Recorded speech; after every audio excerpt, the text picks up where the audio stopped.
Welcome to the Adult Sleep Stories podcast. It's a pleasure to have you here tonight. Before we begin, we encourage you to share where in the world you're listening from. It's always wonderful to know how our stories connect people across different places. As we settle in together for this special journey, I invite you to take a moment to find a comfortable position.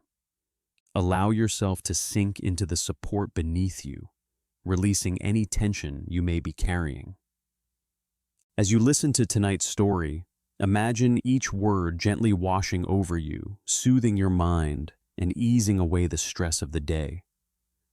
With every breath, feel your worries melt away, replaced by a sense of calm and tranquility.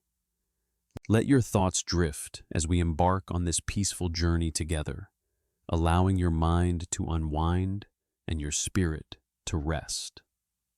Tonight, we venture beneath the emerald leaves of a living world, a place where sunlight drifts through layers of green and time itself seems to pause. In this tranquil tale, the Emerald Canopy, we follow Everly, a gentle explorer and artist, as she journeys deep into the heart of the jungle, alongside the wise Professor Dain and the spirited young Kai. Their path winds beneath towering ceiba and kapok trees, past orchids and glowing pools, where every sound and color seems to whisper an ancient secret. Here, the forest is not a place to conquer, but a teacher, one that hums with quiet wisdom, reminding all who enter that true beauty lives not in what we take, but in what we understand. So, take a slow breath. Let the noise of the day fade away, and step with us into the stillness of the wild, where the air is warm, the light is soft, and the canopy above glows with stories waiting to be heard. This is the Emerald Canopy. Chapter 1: The Whispering Vines. The hum of the Emerald Canopy was a symphony of life, each note resonating through the fragrant air, mingling with the sweet scent of the flowering mela tree under which Everly sat.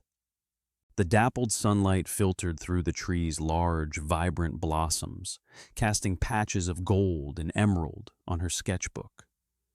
Everly's bright green eyes were focused intently on the delicate vine she was replicating, its tendrils curling gracefully as they danced in the gentle breeze. The soft rustle of leaves and the distant call of a cerulean bird created a soothing backdrop to her concentration, but deep inside, a restless longing stirred. "Everly, you're going to miss Dain's stories again." A voice broke through her reverie, and she looked up to see Kai, his dark curls bouncing as he approached. A grin spread wide across his sun-kissed face. With a sigh, she set down her pencil. "I was just sketching that vine again. You know, if you spent half as much time listening as you do drawing, you'd be a master naturalist by now." He chuckled, and Everly couldn't help but smile at his playful teasing. "Maybe I like capturing the beauty of the jungle more than hearing about it," she replied, a hint of mischief in her tone. But even as she said it, the stories of the Emerald Canopy, mysterious, magical, and alive, were calling to her. "Come on, before he gets to the good part." Kai tugged at her arm, and she reluctantly followed him toward the village square, her sketchbook tucked under her arm. The village square bustled with life, vibrant flowers spilling from every corner, their colors competing with the rich greens of the jungle beyond. Villagers gathered around Professor Dain, who stood at the center, his silver hair glinting in the sunlight. He had a way of commanding attention, his deep-set brown eyes sparkling with enthusiasm as he spoke. "Listen closely, my friends. The Emerald Canopy is not just a forest. It is a living tapestry of history and magic," Dain proclaimed, his voice rising above the murmur of the crowd. Every vine, every leaf, every whisper of the wind holds stories that have been told for centuries. Everly settled beside Kai, her heart racing at the thought of Dain's tales. She could feel the energy of the crowd, their faces lit with anticipation. The professor continued, gesturing grandly toward the towering trees that framed the village, their trunks thick and ancient, their canopies forming a lush green ceiling. Legends say that when the winds blow just right, you can hear the spirits of the forest speaking through the leaves, guiding us and warning us. It is our duty to listen, to respect their wisdom. Dain's voice softened, and a hush fell over the crowd. If we do not honor the canopy, we risk losing its gifts forever. Everly leaned forward, captivated by his words. She felt the pull of the jungle, the call of adventure stirring in her chest. But with it came a wave of doubt. Could she ever truly belong in that world? Everly, look, Kai nudged her gently, pointing toward the sky. A flock of gray-winged birds soared above, their wings glinting like silver in the sunlight. They're heading into the canopy. I bet they know all the secrets we don't. Or maybe they're just looking for food, she replied, though her heart fluttered at the thought of the hidden wonders awaiting just beyond the village. Dain's voice broke her reverie once more. And let us not forget the fey vines. Those mystical plants weave through the trees, and it is said that if you follow them, they will lead you to places of unimaginable beauty and power. What do you think that power is? Kai whispered, his eyes wide with curiosity. Perhaps it's the power to heal, Everly mused, thinking of her parents' work with herbal remedies. Or to communicate with the spirits. Or maybe, Kai said, leaning closer, it's the power to make you fly. He spread his arms wide, pretending to soar, which drew a laugh from a nearby cluster of children. Enough of your wild imaginings, Kai. Dain chuckled, his eyes twinkling as he surveyed the crowd. But do not dismiss the idea entirely. The jungle is full of mysteries. We must remain open to its wonders. As the storytelling session drew to a close, Everly felt a sense of urgency within her.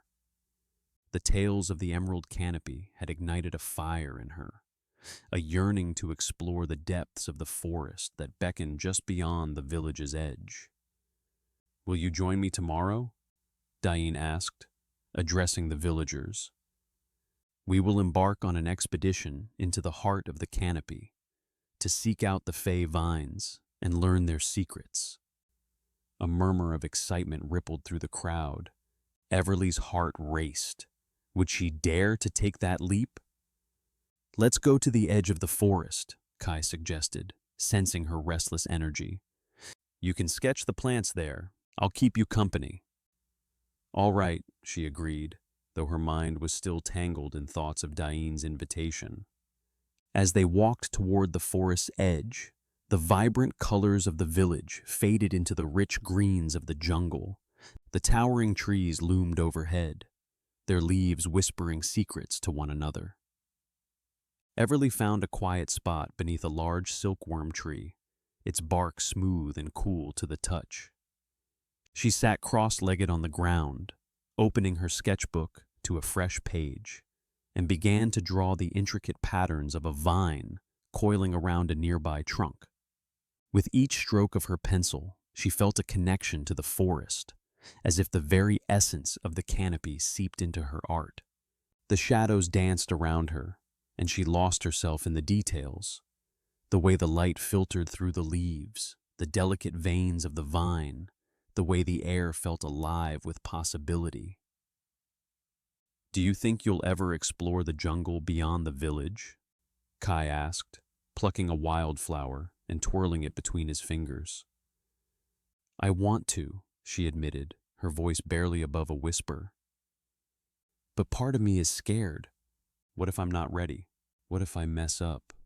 You won't know until you try, he said, his tone earnest. You're one of the smartest people I know. You've studied everything Dain taught us, and your sketches, they're beautiful. You have a gift. But Dain is an expert. He's been in the jungle for decades, she countered, doubt creeping back in. I'm just me. And that's enough, Kai said, his blue eyes sparkling with encouragement. If you want to go, you should go. The jungle needs people like you, Everly. People who can see its beauty and share it with the world. His words nestled deep in her heart, and as she sketched, Everly felt a flicker of resolve. Perhaps she could step into the unknown. Perhaps she could weave her own story into the emerald canopy. Later that evening, as the sun dipped below the horizon and the sky turned a deep indigo, Everly sat alone in her room. The walls were adorned with her sketches, floral patterns, curious creatures, and the breathtaking landscapes of the jungle. Each drawing held a piece of her heart, a longing for a world that felt both close and impossibly far. She picked up her favorite sketch, a delicate rendering of a moonflower, its petals unfurling to reveal a soft glow. The image reminded her of Dain's words, of the spirits of the forest and their wisdom. What if she could find her own way to connect with that magic? Everly glanced at the small pile of books on her desk, filled with knowledge of herbalism and the lore of the emerald canopy. But did she truly understand it? Did she have what it took to step into the heart of the jungle and uncover its secrets? A soft knock interrupted her thoughts. Her mother peeked in, her expression warm and inviting. "Are you ready for bed, dear?" "Just a moment," Everly replied, her voice thick with contemplation. "I've been thinking about Dain's invitation." "Ah, the expedition?" Her mother's eyes twinkled. "You're considering it?" "I want to go," Everly admitted, her heart pounding. "But what if I'm not good enough?" "Everly," her mother said gently, "you are more than ready. You have your father's knowledge and your own unique vision. Trust in yourself." As her mother left, Everly's gaze drifted back to her sketches, her heart racing with anticipation and fear.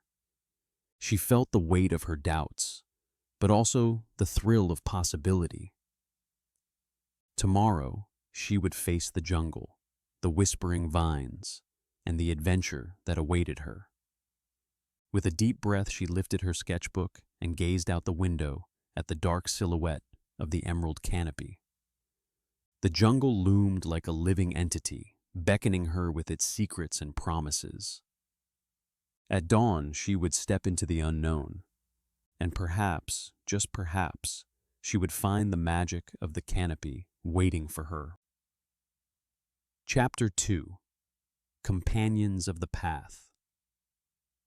The first light of dawn spilled into Professor Dain's study, filtering through the lattice window and casting intricate patterns across the cluttered desk.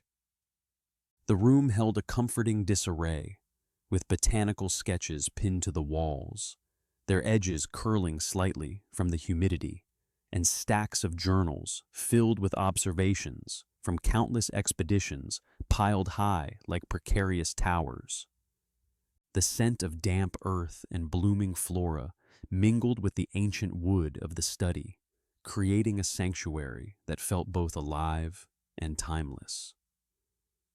Everly sat hunched over her sketchbook, her fingers nervously tracing the outlines of a delicate vine she had spotted last week in the forest.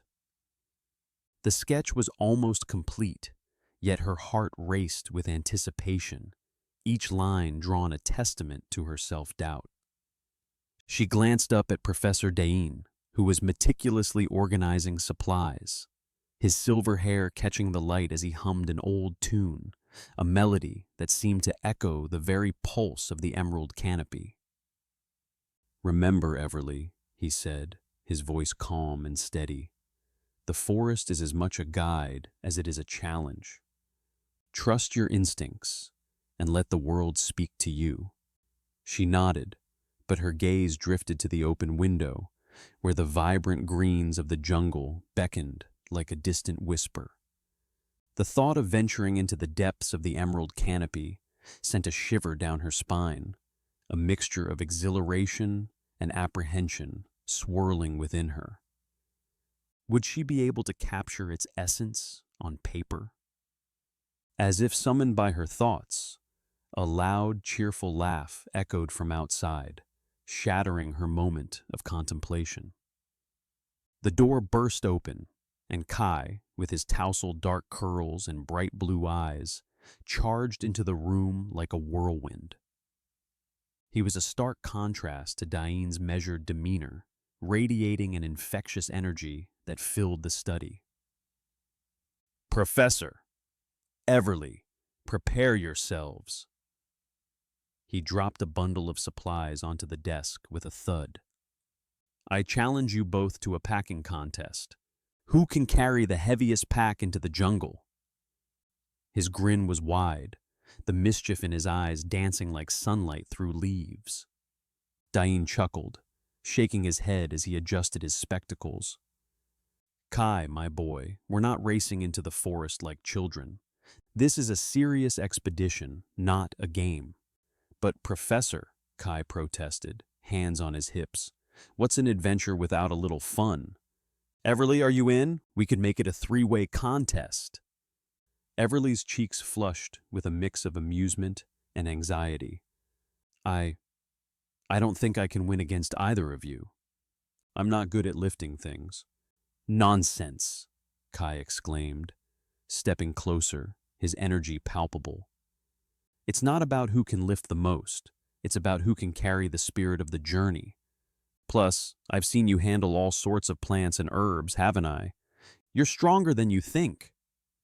She smiled shyly, feeling a flicker of confidence at his encouragement. "I suppose I can try." "Good. That's the spirit." Kai clapped his hands together, his laughter ringing like a bell. "I'll go easy on you, for now." He winked, and Everly felt the warmth of camaraderie begin to blossom. As they gathered in the courtyard, the morning sun warmed their skin, and the air was rich with the scents of fresh fruits and herbs. Tropical flowers bloomed nearby, their colors vibrant against the deep greens of the jungle.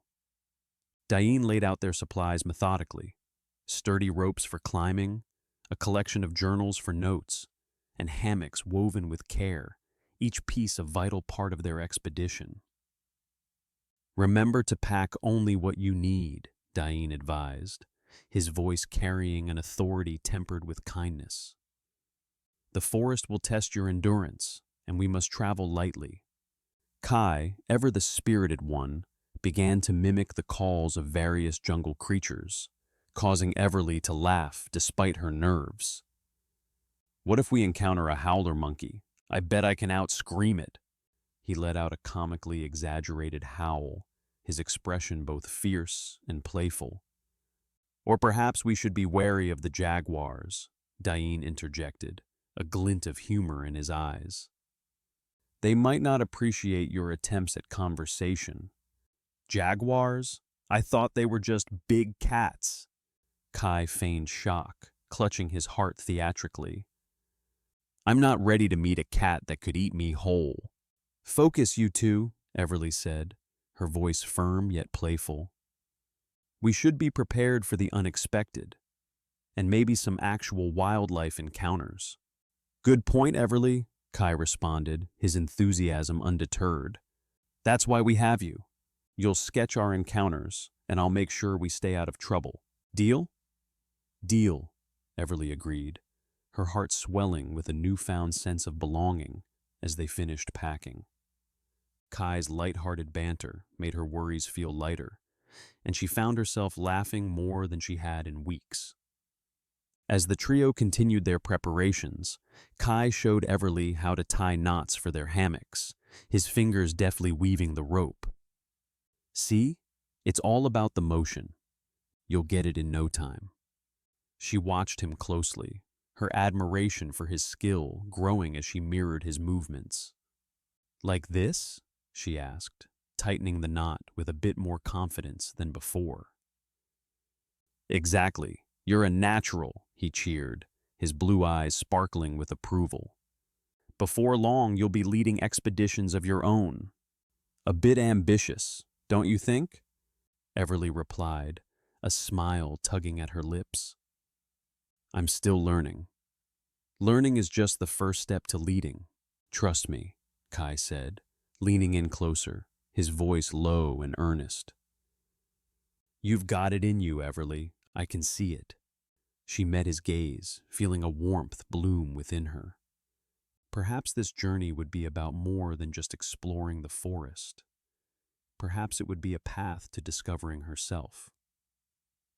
As the sun climbed higher, casting a golden glow over the courtyard, Dain gathered them for a final briefing. "It's almost time to set off. Remember, the Emerald Canopy is not just a collection of trees and animals. It is a living entity. Respect it, and it will reward you with wonders." With hearts racing and laughter still lingering in the air, they stood at the edge of the village, looking toward the dense jungle. The sun painted the horizon in hues of orange and pink, illuminating the towering trees that loomed ahead, their emerald leaves whispering secrets in the breeze. "Are you ready?" Dain asked, his tone serious yet encouraging. Everly took a deep breath, letting the scent of the forest fill her lungs. "I am." Kai bounced on his toes, brimming with excitement. "I've been ready since yesterday. Let's go explore the unknown." With a final nod of determination exchanged between them, they stepped forward, crossing the threshold from the familiar into the embrace of the jungle. The cacophony of the forest enveloped them. The calls of exotic birds, rustling leaves, and the distant trickle of water. It felt as if the Emerald Canopy itself welcomed them, its energy pulsing in time with their own hearts. Everly clutched her sketchbook tightly, feeling the weight of the journey ahead, both thrilling and daunting. The moment they stepped into the emerald shadows, the sunlight filtered through the leaves, casting dancing patterns on the ground. "With each step," she whispered to herself, "the whispers of the Emerald Canopy call me deeper, a melody I am finally ready to hear." As they ventured further into the heart of the jungle, Everly could almost feel the magic of the forest weaving around them, drawing her in with promises of adventure, discovery, and perhaps even a little self-discovery along the way. Chapter 3. The Threshold of Green.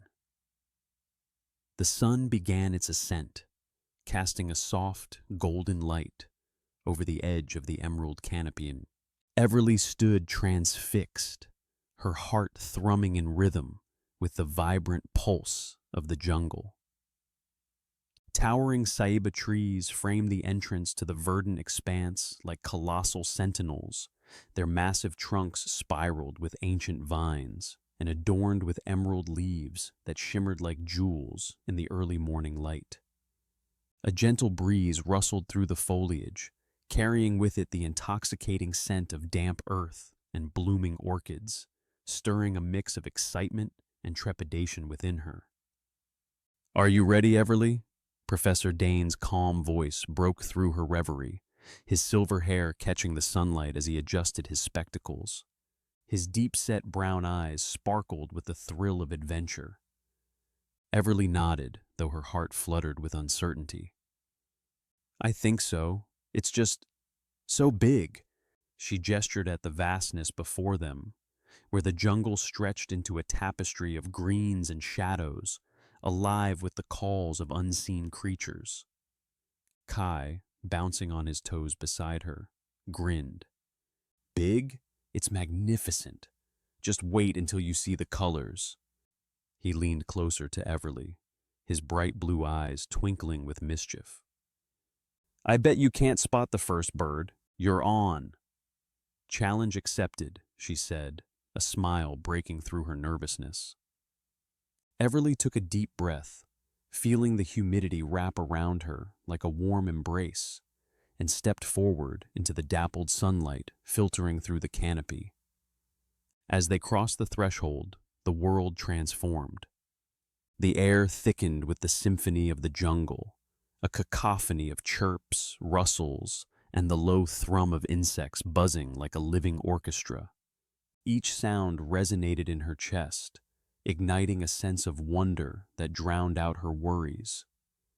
She closed her eyes, allowing herself to be enveloped by the rich tapestry of life surrounding them.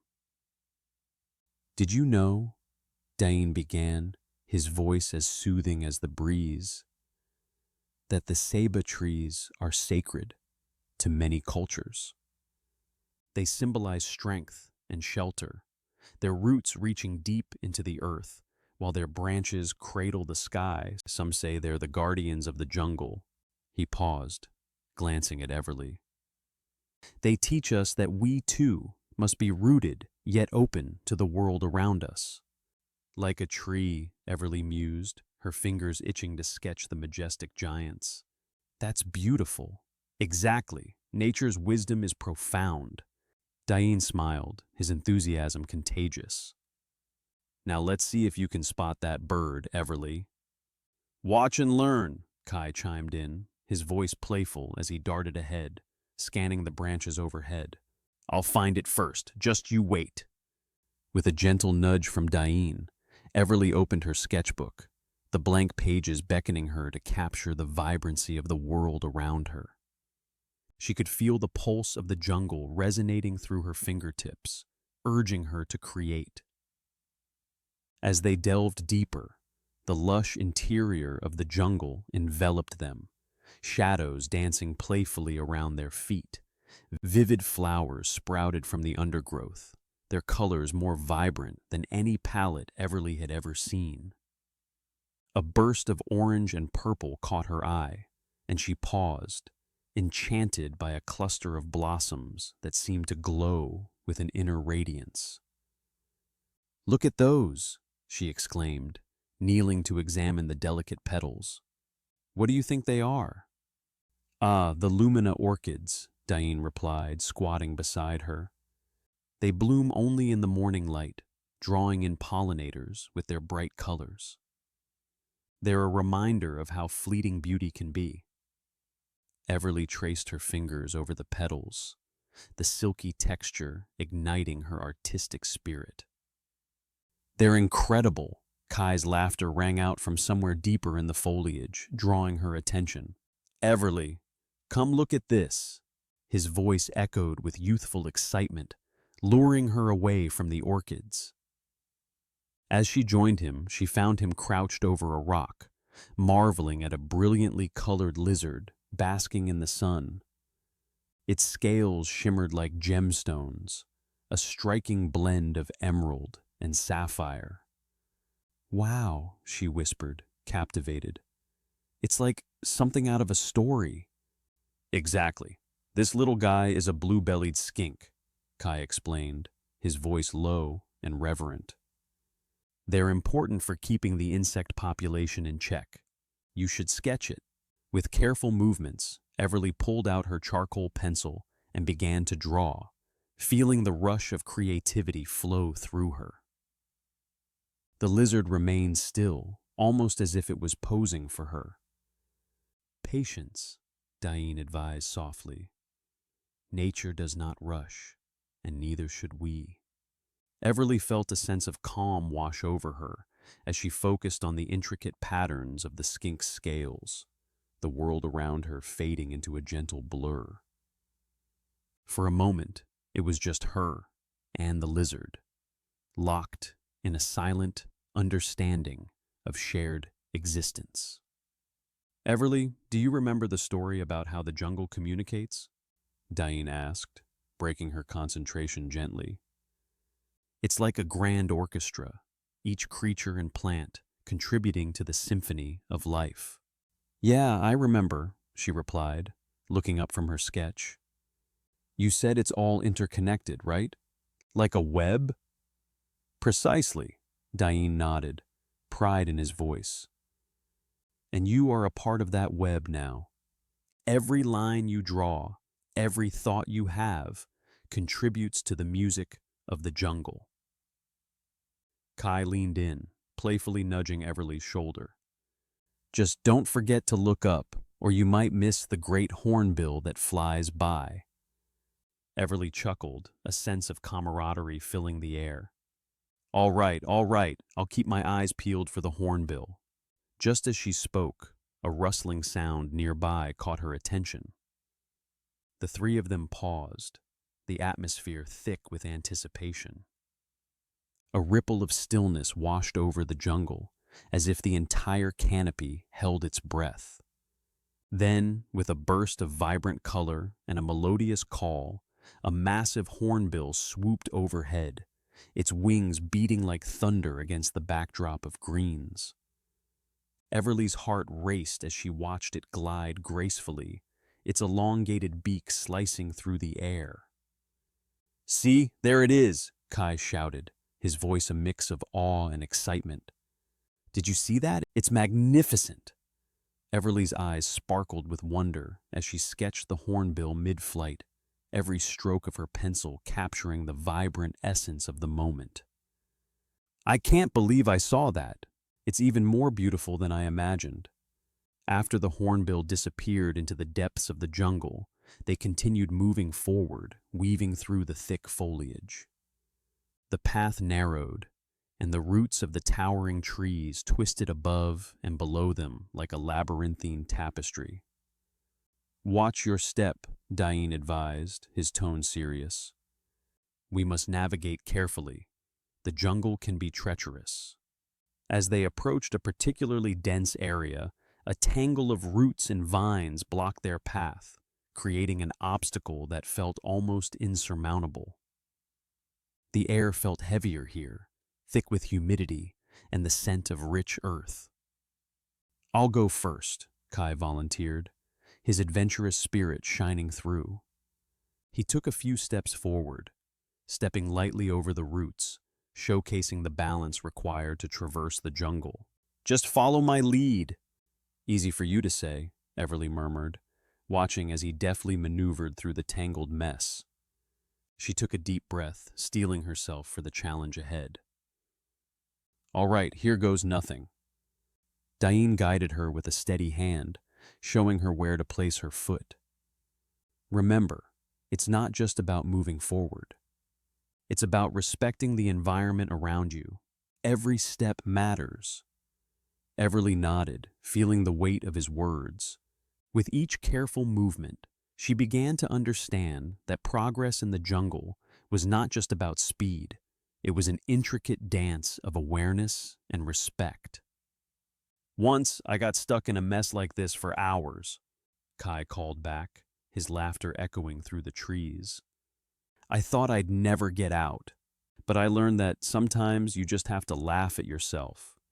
"That's so reassuring," Everly replied with a grin, her nerves easing as she maneuvered around a particularly gnarled root. "If you can laugh about it, maybe I can too." Finally, they emerged from the tangle of roots, and Everly let out a sigh of relief, leaning against a nearby tree. They found a serene clearing, a place where the jungle opened up to reveal a small, sunlit glade. A fallen log lay invitingly nearby, and they took a moment to rest. As Everly sat down, her heart still racing from the challenge, she looked around at the beauty surrounding her. The sunlight filtered through the leaves, creating a mosaic of light and shadow on the forest floor. The sounds of the jungle seemed to harmonize in a soothing melody, wrapping around her like a warm blanket. "Everly?" Dain's voice broke through her thoughts, gentle and encouraging. "What are you feeling right now?" She paused, reflecting on her emotions. "It's overwhelming," she admitted, her voice barely above a whisper. "The beauty, the life, it's all so much more than I expected." But I also feel small, like I don't belong here. Kai shifted closer, his expression earnest. You do belong here. You're part of this adventure, part of the jungle's story. Just look at how you're capturing it with your art. But what if my art isn't good enough? Everly's voice trembled slightly as vulnerability washed over her. What if I can't do it justice? Dain leaned in, his eyes softening with wisdom. Art, my dear Everly, is not about perfection. It's about connection. The more you allow yourself to feel and observe, the more authentic your work will be. Embrace your emotions. They are a part of your journey. Kai nodded enthusiastically. Yeah, and we're all learning together. It's okay to feel scared or unsure. It's part of what makes this adventure worth it. Everly felt a warmth spread through her chest at their encouragement. You're right, I've been focusing too much on what I think I should be instead of just experiencing everything as it comes. Exactly, Dain agreed, his voice filled with gentle encouragement. Let the jungle teach you, and don't be afraid to share what you learn. She smiled, a sense of relief washing over her. Thank you both. I needed to hear that. After a moment of silence, Everly stood, the weight of her doubts lifting. All right, let's keep moving. There's so much more to see. With newfound determination, she led the way into the depths of the emerald canopy. Each step felt lighter, her heart swelling with the promise of discovery. As they ventured deeper, she could sense the jungle opening up to her, revealing its secrets and stories. The path twisted and turned, leading them to a breathtaking waterfall, cascading down from a cliff, its waters sparkling like diamonds in the sunlight. Everly gasped, her eyes wide with wonder. This is incredible. Welcome to one of the jungle's hidden gems, Kai said, his voice filled with awe. It's one of my favorite places. As they stood before the waterfall, Everly's heart swelled with gratitude. This was only the beginning of their journey, and she was ready to embrace whatever lay ahead. Turning to her companions, she felt a sense of belonging, a connection that transcended the boundaries of the jungle. Let's make some memories, she said, her voice filled with determination. And with that, they stepped forward into the embrace of the emerald canopy, ready to uncover the wonders that awaited them beyond the threshold of green. Chapter 4. First Sketches. The sun filtered through the dense canopy of the emerald canopy, casting dappled shadows upon the forest floor, where a carpet of vibrant green moss cradled fallen leaves and scattered flowers. In the heart of this lush enclave, a clearing opened up, revealing a breathtaking orchid that bloomed with the elegance of a dancer caught in mid-twirl. The petals shimmered like glass, each hue transitioning seamlessly from deep cerulean to soft lavender, cradled by delicate green sepals adorned with tiny, iridescent flecks. The air was thick with the sweet fragrance of the bloom, inviting and intoxicating, mingling with the earthy scent of damp soil and rich foliage. Everly knelt beside the orchid, her fingers brushing against the cool, dew-kissed petals. The beauty of the flower captivated her, drawing her in like a moth to a flame. She pulled out her sketchbook, the pages worn yet welcoming, and positioned her pencil above the blank canvas. Her heart raced with the thrill of capturing this moment, the essence of the jungle distilled onto paper. Such beauty, she whispered, her voice barely slicing through the gentle symphony of the jungle. A cacophony of chirping birds, rustling leaves, and the distant gurgle of a stream. Professor Dain, seated nearby on a mossy log, watched her with a warm smile. His silver hair glinted in the sunlight, and his deep-set brown eyes sparkled with the wisdom of countless journeys through the forest. "The true beauty of the forest reveals itself to those who wait," he remarked, his voice calm and measured, reverberating with the depth of the trees surrounding them. Everly nodded, though impatience crept into her fingertips as she began to sketch.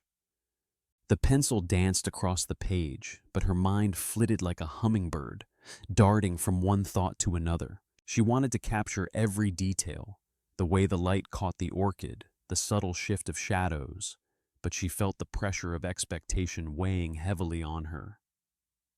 "You have to breathe, Everly," Dain encouraged, his voice soothing like the rustling of leaves in a gentle breeze. "Let the forest fill your senses. See it, feel it, then let your art flow." She glanced up from her sketch, meeting his eyes. "But I want to get it right," she confessed, a hint of frustration threading her voice. Kai, who had been wandering the edge of the clearing, turned back towards them, his bright blue eyes alight with mischief. "You know, the forest doesn't care about perfection," he said, a teasing smile stretching across his sun-kissed face.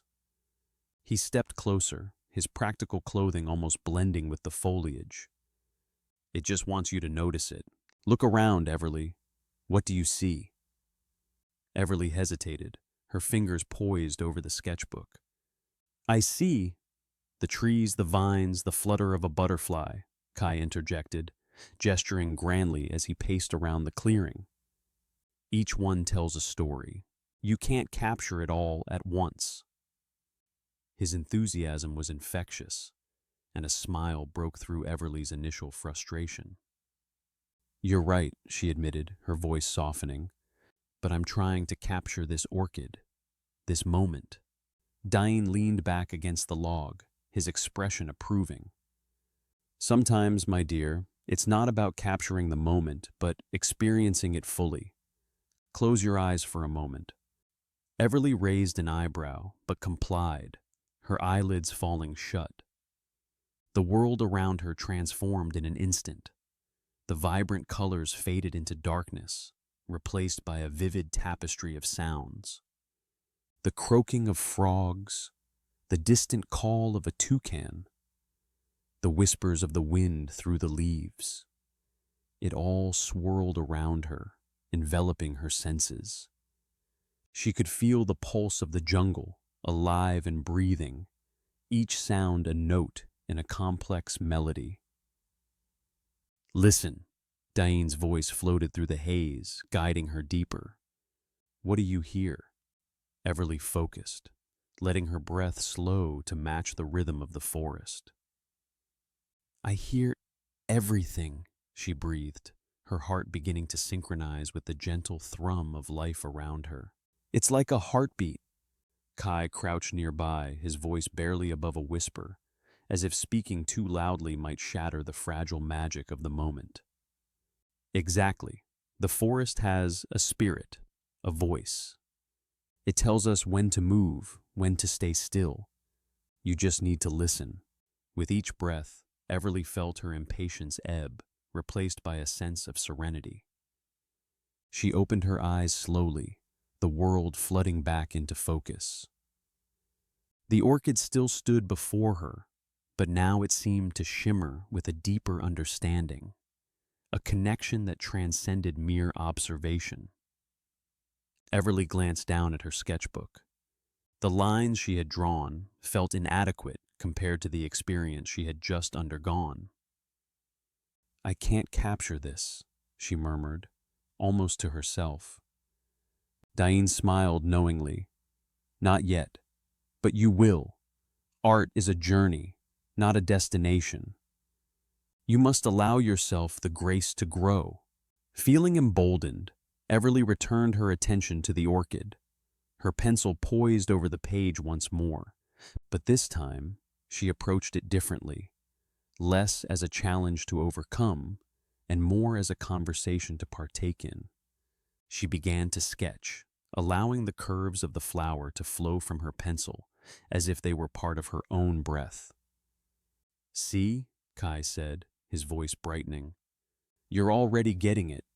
You're letting it breathe. As she worked, Everly became acutely aware of the world beyond the orchid. The towering trees stood like ancient sentinels, their bark etched with stories of time. The vines twisted and coiled like playful spirits, and the air was alive with the hum of insects and the rustle of small creatures hidden in the underbrush. The clearing was a small universe, a microcosm of the jungle's vastness. "What's that?" Kai suddenly pointed toward the treetops, his expression shifting from playful to serious. Everly looked up to see a flash of silver darting among the leaves, a creature unlike anything she had seen before. It moved with a grace that seemed almost unreal, its body glimmering in the light like liquid mercury. The three of them watched as it flitted from branch to branch, leaving a trail of twinkling luminescence in its wake.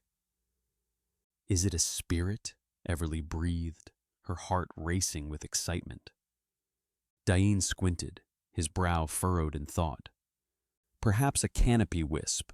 They are said to be guardians of the forest, often appearing to those attuned to the natural world." "Can we follow it?" Kai asked, enthusiasm bubbling in his voice. Dain chuckled, a warm sound that mingled with the jungle's symphony. "If it wishes to lead us, then we shall follow. But remember, we must be respectful of its path." Everly felt a thrill wash over her, the urge to capture this fleeting moment dancing in her veins. "I should sketch it," she exclaimed, but the wisp darted just out of reach, teasingly elusive. "Maybe it's not for you to capture," Kai said, his tone playful yet wise. "Maybe it's just a reminder of the wonders that exist beyond the paper." Everly paused, her pencil hovering above the page. Perhaps the wisp was not meant to be drawn, but to be experienced. She took a deep breath, allowing herself to be swept away by the adventure unfolding before them. "Let's go," she said, excitement bubbling within her. She sprang to her feet, her sketchbook forgotten for the moment, as she followed Kai and Dain into the depths of the jungle, the wisp leading the way. The trio moved with a silent grace through the underbrush, the leaves parting like curtains to reveal new wonders at every turn. Sunlight pierced through the canopy in golden shafts, illuminating the vibrant flora that surrounded them, ferns unfurling like ancient scrolls, flowers blooming with reckless abandon, and vines cascading down like waterfalls of green. As they followed the wisp, Everly's heart sang with freedom. The pressure of perfection melted away. Instead, she focused on the sensations, the cool breeze brushing against her skin, the earthy tang of the jungle, the exhilarating thrill of discovery. "Look," Kai called, pointing to a cluster of bioluminescent mushrooms glowing softly in the shade. "These are called glimmer caps. They light up at night, guiding travelers through the dark." Dain nodded, his eyes reflecting a mixture of pride and affection for his young companions. The jungle is full of such marvels. It takes patience to find them, but they are worth every moment. Everly felt a smile spread across her face as she took in the vibrant array of life that surrounded them.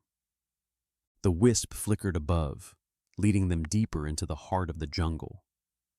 As they ventured onward, Everly's thoughts danced with the possibilities awaiting her. She began to understand that art was not just about capturing beauty. It was about experiencing it, feeling it flow through her like the gentle stream that whispered secrets nearby. With each step, her commitment to the journey deepened, and she felt a renewed resolve to embrace the wildness of the emerald canopy. Finally, they reached a silver stream, its waters glittering like stars scattered across the forest floor. The wisp hovered above it, swirling in delight before darting off into the foliage. Dain turned to Everly, his gaze earnest. "This is just the beginning, Everly. The jungle has much to teach you if you are willing to listen." Everly nodded, her heart swelling with the promise of adventure. She gazed at her surroundings, the sun setting behind the trees, casting a warm glow over everything. "I want to learn," she declared, her voice steady and resolute. And as they stood together at the edge of the stream, the sounds of the jungle enveloping them, Everly felt the weight of her sketchbook in her hands, but it no longer felt like a burden. It was a connection to the world around her, a bridge to the stories waiting to be told. With a final glance at the shimmering water, she whispered, "Let the journey begin." Chapter 5. Stream of Silver. The morning sun filtered through the dense canopy of the emerald canopy, casting dappled patterns of light and shadow upon the forest floor. Thick tendrils of humidity clung to Everly's skin, mingling with the sweet, intoxicating scent of blooming orchids and the earthy aroma of damp soil. The air was alive with the symphony of the jungle, chirping cicadas, melodious bird song, and the rustle of leaves in the gentle breeze. Everly walked along the narrow path, flanked by towering trees whose trunks twisted skyward like ancient sentinels. Each step felt like a heartbeat in a world that thrived with vibrant life and color. "Can you hear that?" Everly paused, tilting her head to listen intently. A soft, gurgling sound rose above the forest's chorus, beckoning them forward. "Water," Kai said, his bright blue eyes sparkling with excitement. "Just ahead. Let's see if we can find a way across." Dain, walking slightly ahead, turned to smile at them, his silver hair catching the sunlight like spun moonlight. Water is the lifeblood of the jungle. It nourishes the roots of the trees and the spirits of the forest. He gestured expansively, his voice deep and resonant. "It's vital that we respect it." As they approached the stream, the air turned cooler, the humidity giving way to the refreshing scent of flowing water. The narrow bank was lined with smooth stones worn smooth by time, the surface of the water shimmering like liquid silver under the sun's embrace. Everly felt a thrill of anticipation surge through her, a spark ignited by the simple beauty of the scene before her. "Let me test it first." Kai knelt at the water's edge, his fingers trailing through the current. "It looks shallow enough, but there might be slick stones beneath." With a playful grin, he splashed a handful of cool water at Everly, the droplets catching the light like tiny jewels before falling on her sun-kissed skin. "Hey!" she laughed, wiping her face with the back of her hand. "You're impossible. Just keeping you on your toes," Kai replied, his laughter bubbling like the stream itself. Dain chuckled softly, watching the exchange with paternal warmth. "You see, Everly, water is not just a means of crossing, but a symbol of connection. It brings life to the forest, but it also connects different paths and stories. Each drop holds the history of this place." Everly knelt beside Kai, feeling the coolness of the water seep into the earth beneath her. "It's beautiful," she murmured, captivated by the way the sunlight danced across the surface, creating ripples of light that shimmered like diamonds. "Here," Dain said, gesturing to a series of flat stones that jutted out from the bank. "If we step carefully, we should be able to cross without getting wet." "Unless Kai decides to splash again," Everly teased, a playful glint in her eye.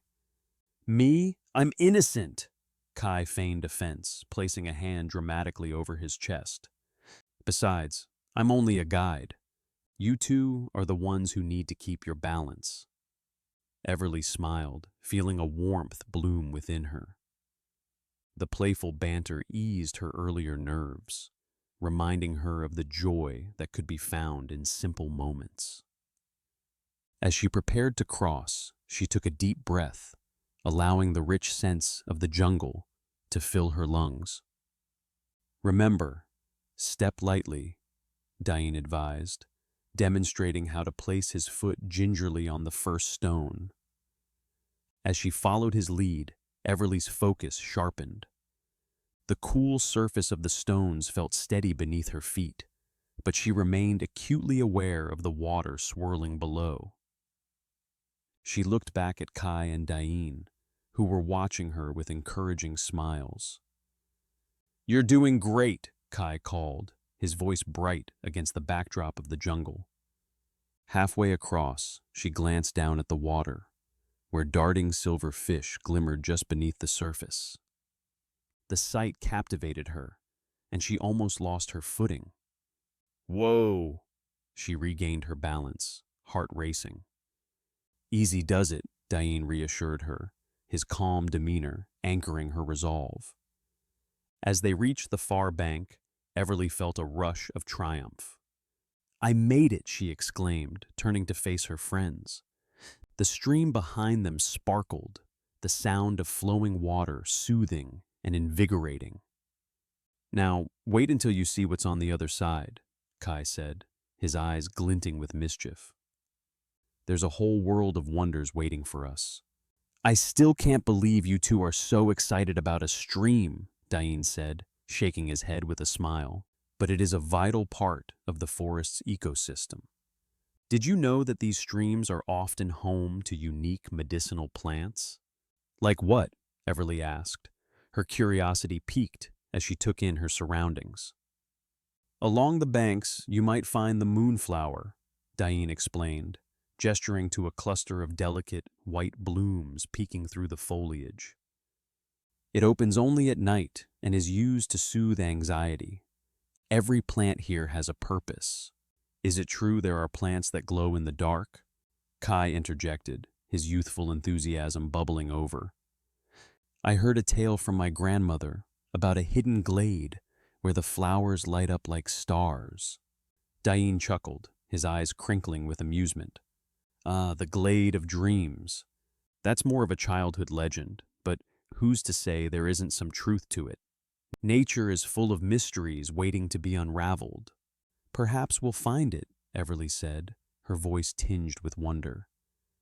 "But I want to sketch this stream first." She settled onto a smooth rock at the water's edge, pulling out her sketchbook.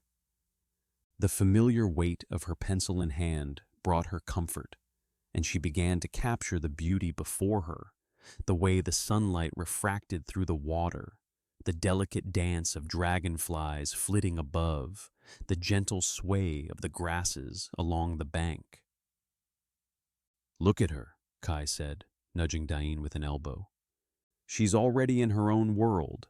"Art is a window to understanding," Dain replied, watching Everly with genuine admiration.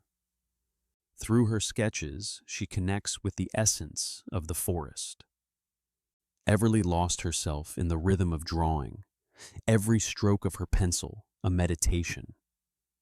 She honed in on the details, the ripples that formed as a fish darted past, the reflection of leaves above that danced upon the water's surface, the way light filtered through the trees, creating a kaleidoscope of colors. With each mark she made, she felt an increasing connection to the stream and its surroundings, as if she were weaving herself into the very fabric of the emerald canopy. "Do you think she realizes how long she's been at it?" Kai whispered to Dain, glancing at Everly, who was completely absorbed in her work. "Time holds a different meaning in the forest," Dain replied softly. "Sometimes it's vital to lose ourselves in the present to truly appreciate the beauty around us." "I wish I could do that," Kai murmured. "I often feel like I'm rushing to the next adventure." "Adventure is not just about the destination," Dain said, his voice steady. "It's also about the moments in between, the small wonders we often overlook, like the stories that streams tell. At that, Kai's eyes sparkled with mischief. Speaking of stories, we should tell one about this stream. You know, like a treasure guarded by water spirits? Dain chuckled. An intriguing thought. Perhaps the treasure is not gold, but the knowledge and experiences we gain while exploring. Or the friends we make along the way, Kai added, grinning. Everly paused her sketching, glancing up at them. What kind of treasure are you thinking about? Kai leaned in closer, his voice dropping to a conspiratorial whisper. They say that if you listen closely, you can hear the stream whispering secrets of the forest, like its favorite places, or perhaps even where the hidden glade is. Dain rolled his eyes, a smile teasing at the corners of his mouth. And what if the stream tells us to take better care of its waters, or that the true treasure is the harmony of the jungle itself? Now that is a story worth telling, Everly said, her heart swelling with warmth. She looked at her sketch, feeling as if she were capturing not just the scene, but the very essence of the moment itself. Suddenly, a rustling in the underbrush broke the serenity of their laughter. The three froze, hearts pounding in unison as silence enveloped them. Everly held her breath, eyes wide as she watched the nearby foliage shake violently. What was that? Kai whispered, tension threading through his voice. Stay still, Dain instructed, his tone low and measured. Let's see what it is. They stood in hushed anticipation, the jungle around them holding its breath.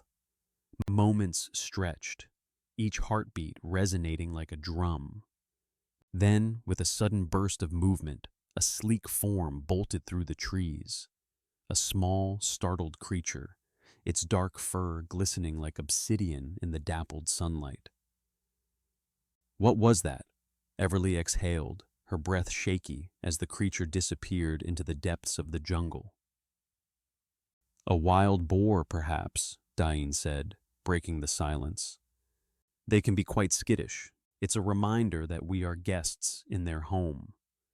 Wow, Kai breathed, eyes alight with both excitement and caution. I didn't think we'd see one so close. It's a good thing we didn't disturb it. Everly felt a rush of gratitude for the moment, the thrill of witnessing nature's rawness. It's incredible, she said, her voice still tinged with awe. I almost forgot we weren't alone here. Every creature has its place, Dain remarked, his expression contemplative. Even the smallest critter plays a role in the fabric of life here. It's a delicate balance. Everly nodded, the weight of his words settling within her. In that fleeting moment, she understood how interconnected everything was. The water that nourished the land, the creatures that thrived, and the stories waiting to be told. Let's continue, Dain said after a moment, breaking the spell of stillness. We have many more wonders to discover. Everly stood, brushing off her knees as she tucked her sketchbook safely back into her satchel. As they began to move again, she felt lighter, her heart swelling with newfound appreciation for the journey ahead. The trio stepped away from the stream, the sound of its gentle flow fading behind them. But the memory lingered like a melody in her mind. Everly's fingers tingled with the thrill of creation, her heart full with the beauty of the emerald canopy, and her spirit ready to embrace whatever came next.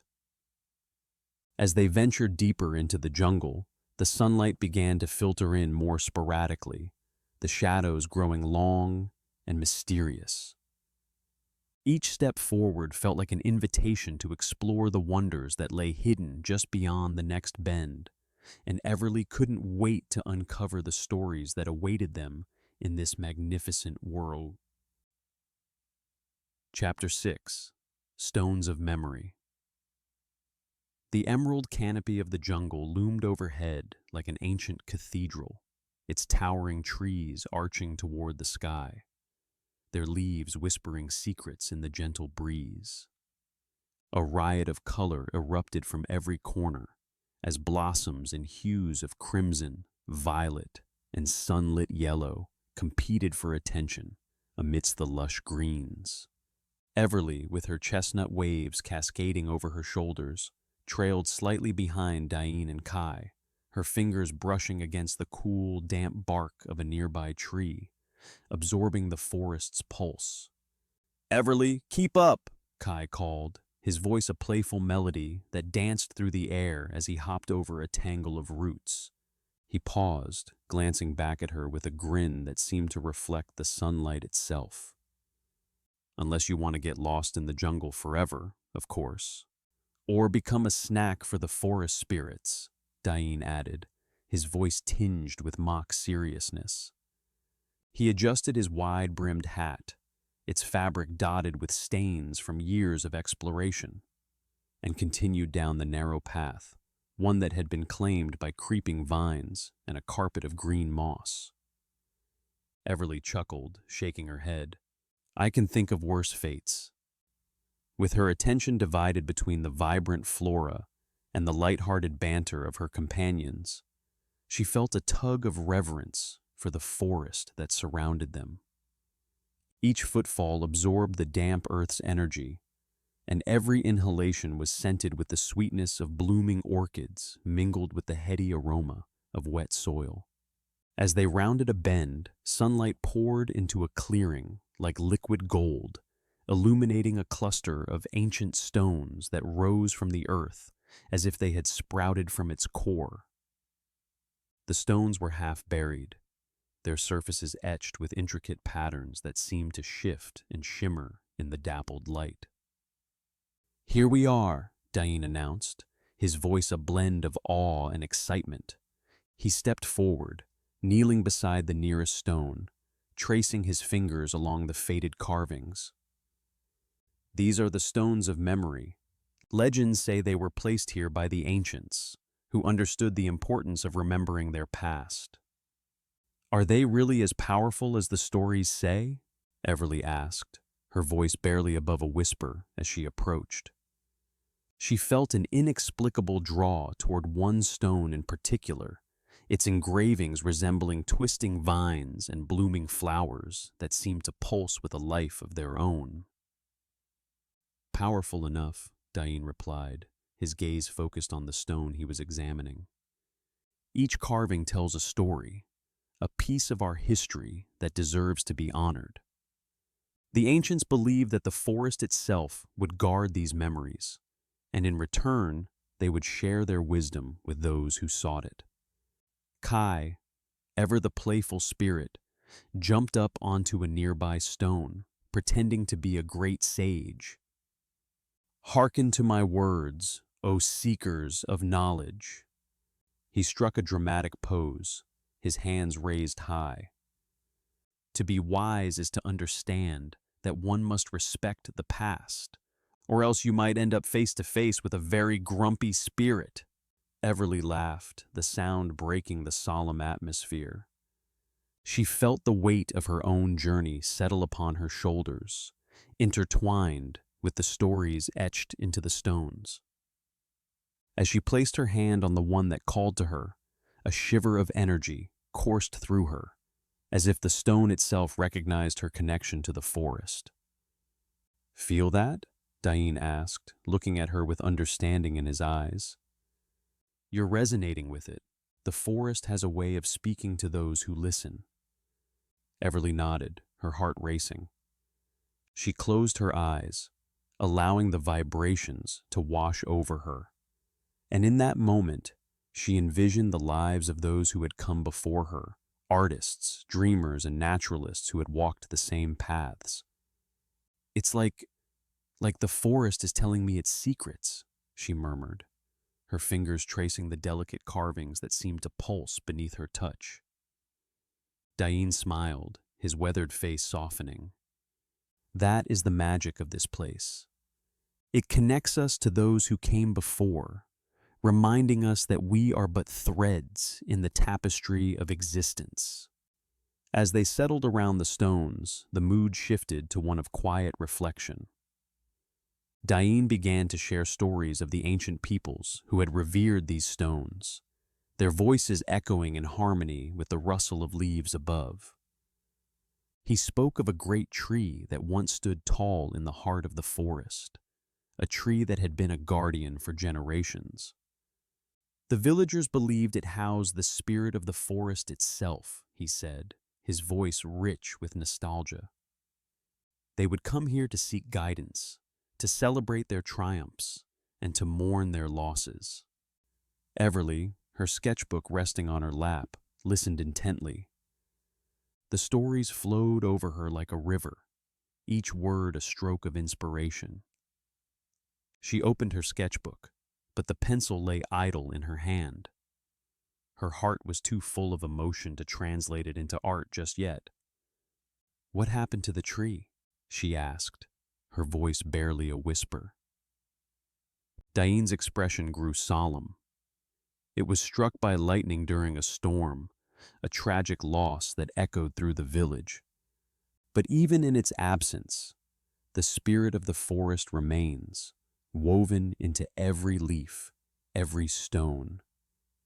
The people learned to honor its memory instead of allowing it to fade into sorrow. Kai, who had been listening with rapt attention, broke the silence.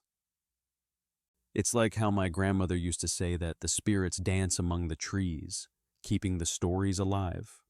I used to think she was just telling tales to entertain me, but now it feels real."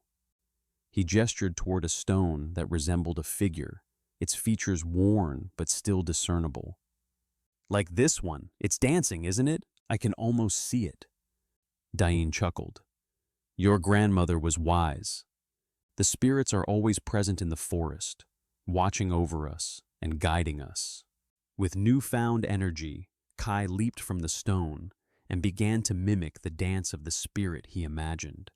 He twirled and spun, his laughter ringing through the clearing like bells in the breeze. Everly couldn't help but laugh, the weight of her earlier thoughts lifting as she watched him. It was a reminder that joy and reverence could coexist. "Join me, Everly," Kai called, his voice a challenge wrapped in mirth. "Let's show the spirits how it's done." "Maybe later," she replied, still feeling the resonance of the stone beneath her fingers.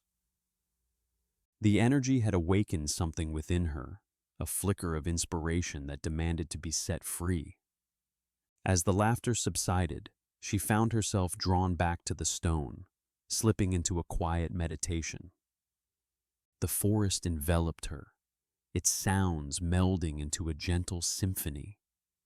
She closed her eyes, allowing her mind to drift, envisioning her journey as a vibrant tapestry woven through time, a continuation of the stories held by the stones. In her mind's eye, she saw herself standing tall, her sketches not merely reflections of her vision, but a bridge connecting the past with the present. She opened her eyes, the determination in her heart igniting her spirit. With renewed purpose, Everly lifted her pencil and began to sketch, her hand guided by an unseen force, capturing the essence of the stone and the stories it held. Each stroke felt like a tribute to the memories of those who had come before, an acknowledgement of their legacy.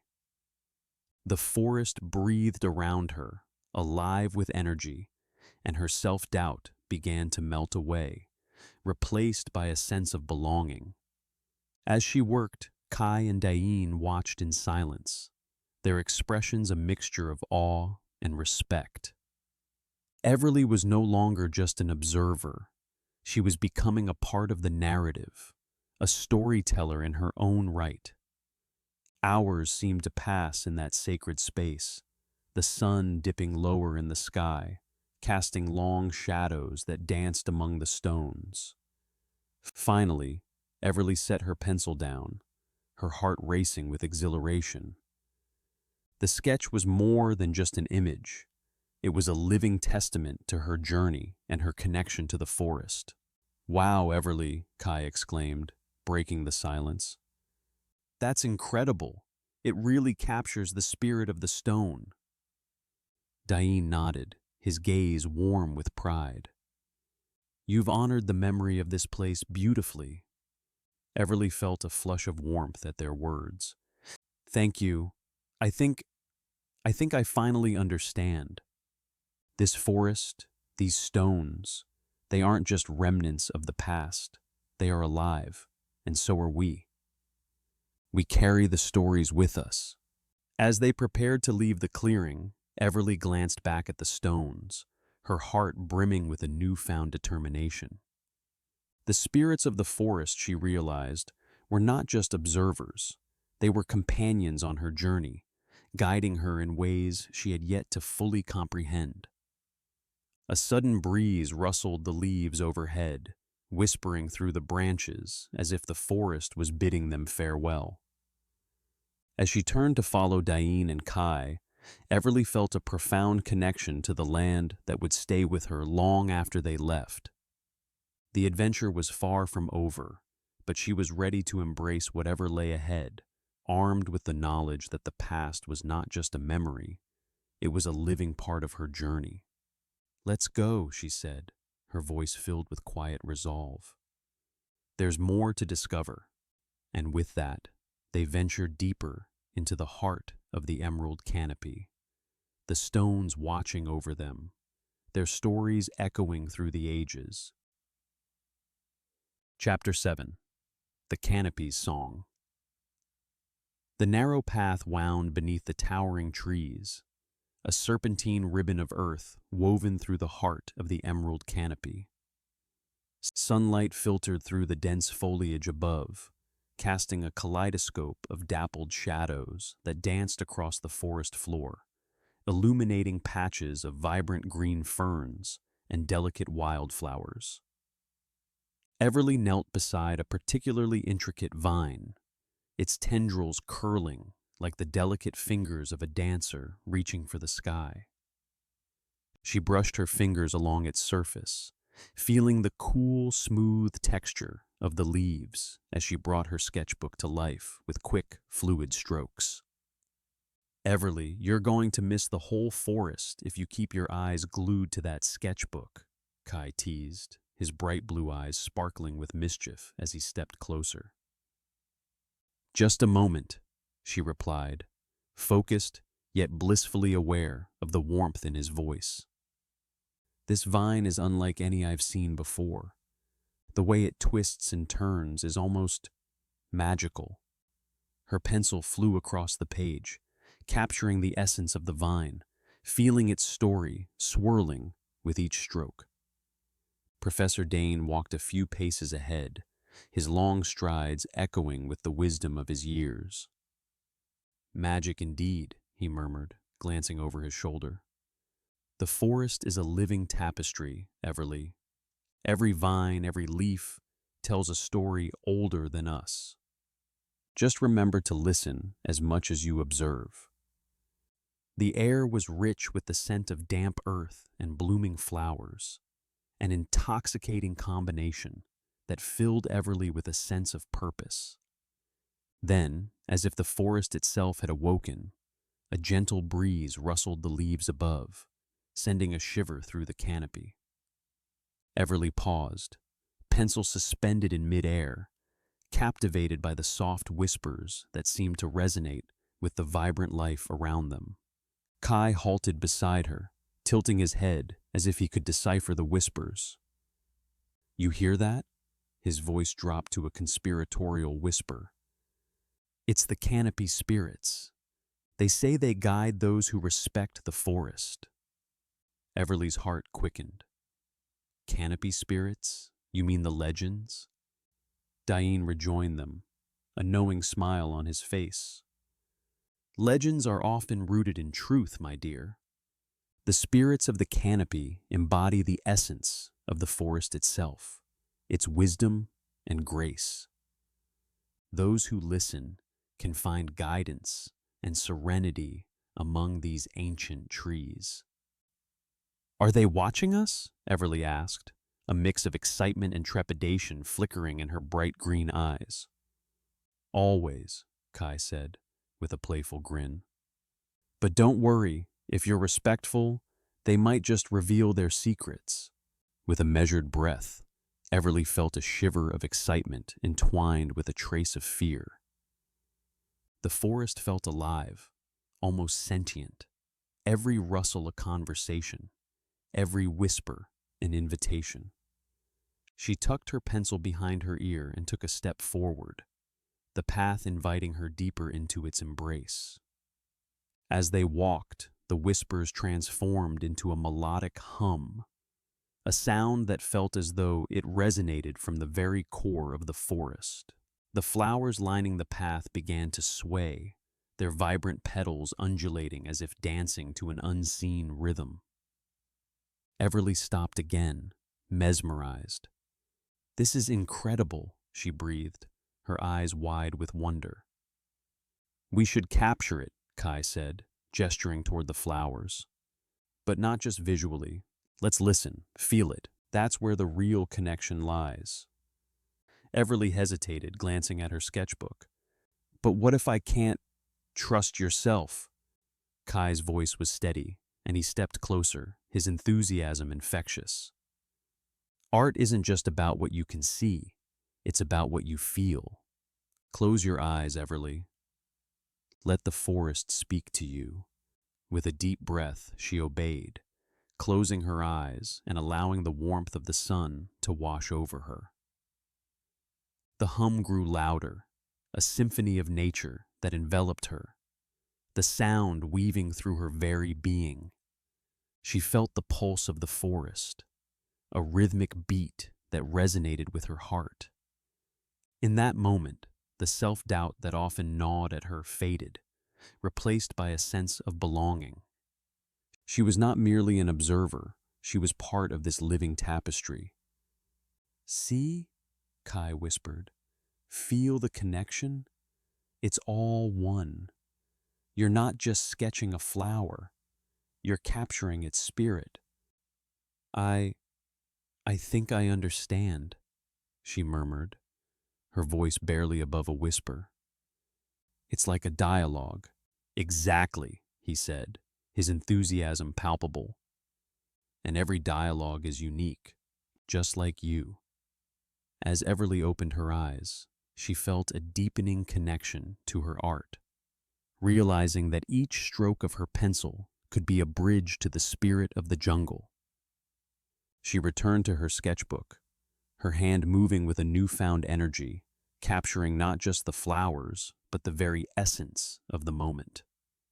After some time, they continued down the path, the melodic hum guiding them toward a clearing. The trees began to part, revealing a natural amphitheater formed by the towering giants of the canopy, their trunks encircling an open space carpeted with soft moss and ferns. The sounds of the forest converged here, enveloping them in a harmonious symphony. "This is beautiful," Everly breathed as they stepped into the clearing, her heart swelling with awe. Dain raised a hand, silencing their footsteps. "Let's take a moment to listen." He motioned for them to sit on the lush carpet of moss, and they complied, the soft earth cradling them gently. Everly closed her eyes again, allowing the sounds to wash over her. The rustling leaves above created a whispering melody, while distant bird calls added notes of bright clarity. The rhythmic beat of nature thumped in time with her heart, creating an intimate connection that resonated deep within her soul. "Listen closely," Dain instructed in a calm, measured tone. "This is the heartbeat of the emerald canopy. It speaks to those who are willing to hear." As she sat there, Everly felt a profound sense of peace enveloping her, like a warm embrace. The forest was not just a backdrop. It was alive, a collective spirit that pulsed with energy and wisdom. She felt as if the canopy spirits were drawing nearer, inviting her to trust, to let go of her fears. A soft breeze stirred the air around them, and Everly opened her eyes. The sunlight filtered through the leaves, creating a golden glow that danced upon the moss. "It's beautiful," she whispered, her voice thick with emotion. "It's like the forest is speaking directly to me." "Exactly," Dain smiled, his deep-set brown eyes twinkling with approval. "You're beginning to understand. The spirits are always here, waiting for us to listen." Kai leaned back on his hands, a look of contentment on his face. "It's moments like this that make me feel alive. The forest is our ally, Everly." "Ally," she echoed, the word resonating within her. "I want to protect it." Dain nodded. "And in order to protect the forest, you must first understand it. You are its voice, Everly. The more you connect, the more powerful that voice becomes." The weight of his words settled over her, igniting a fire of determination. She wanted to share this experience, to show others the magic of the emerald canopy. It was not just about her art.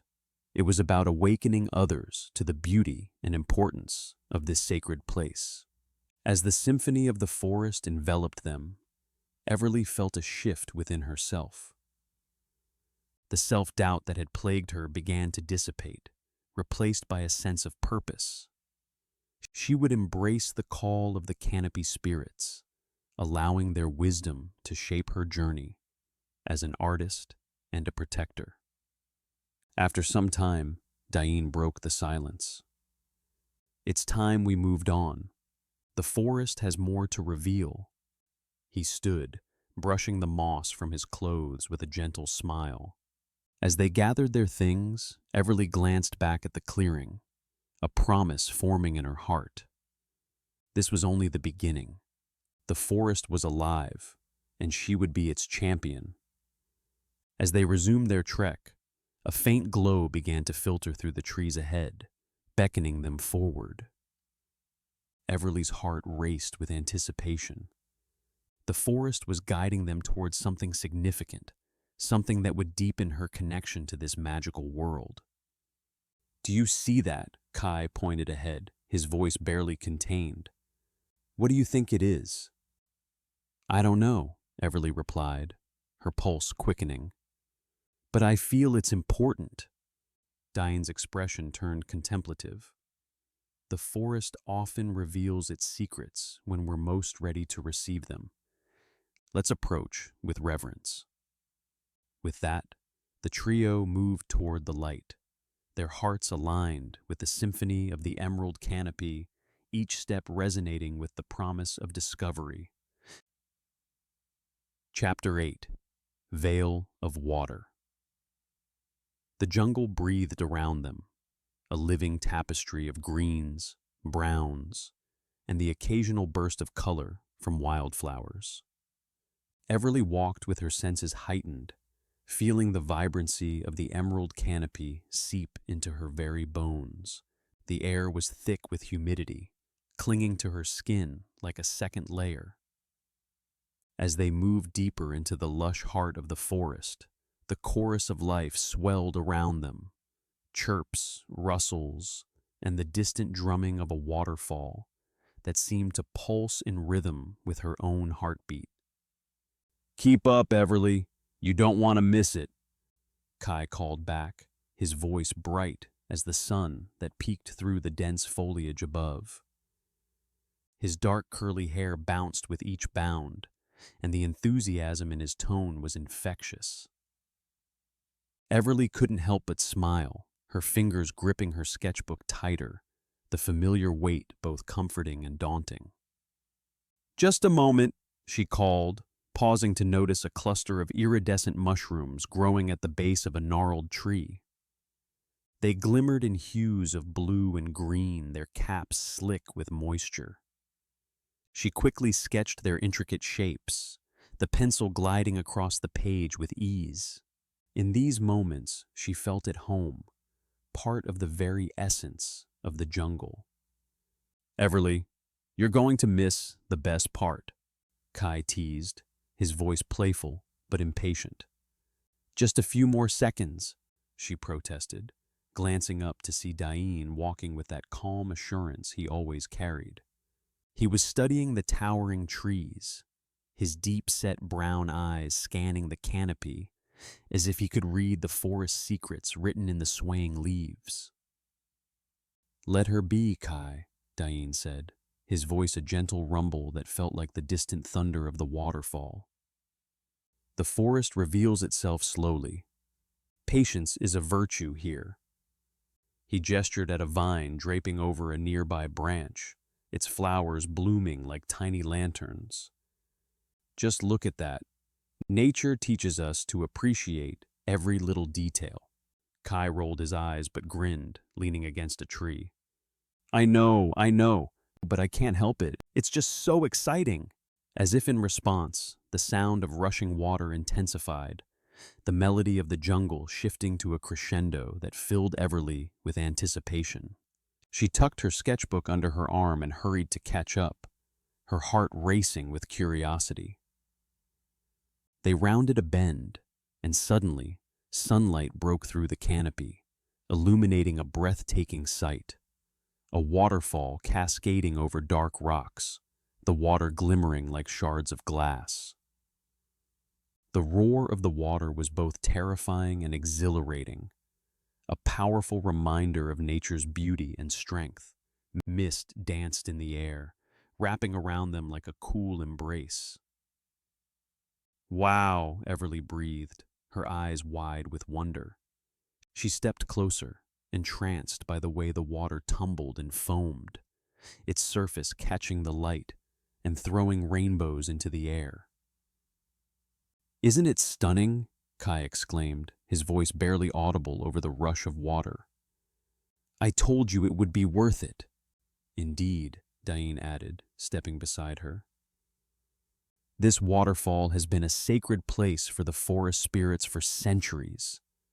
It is said that those who listen closely can hear their whispers in the mist."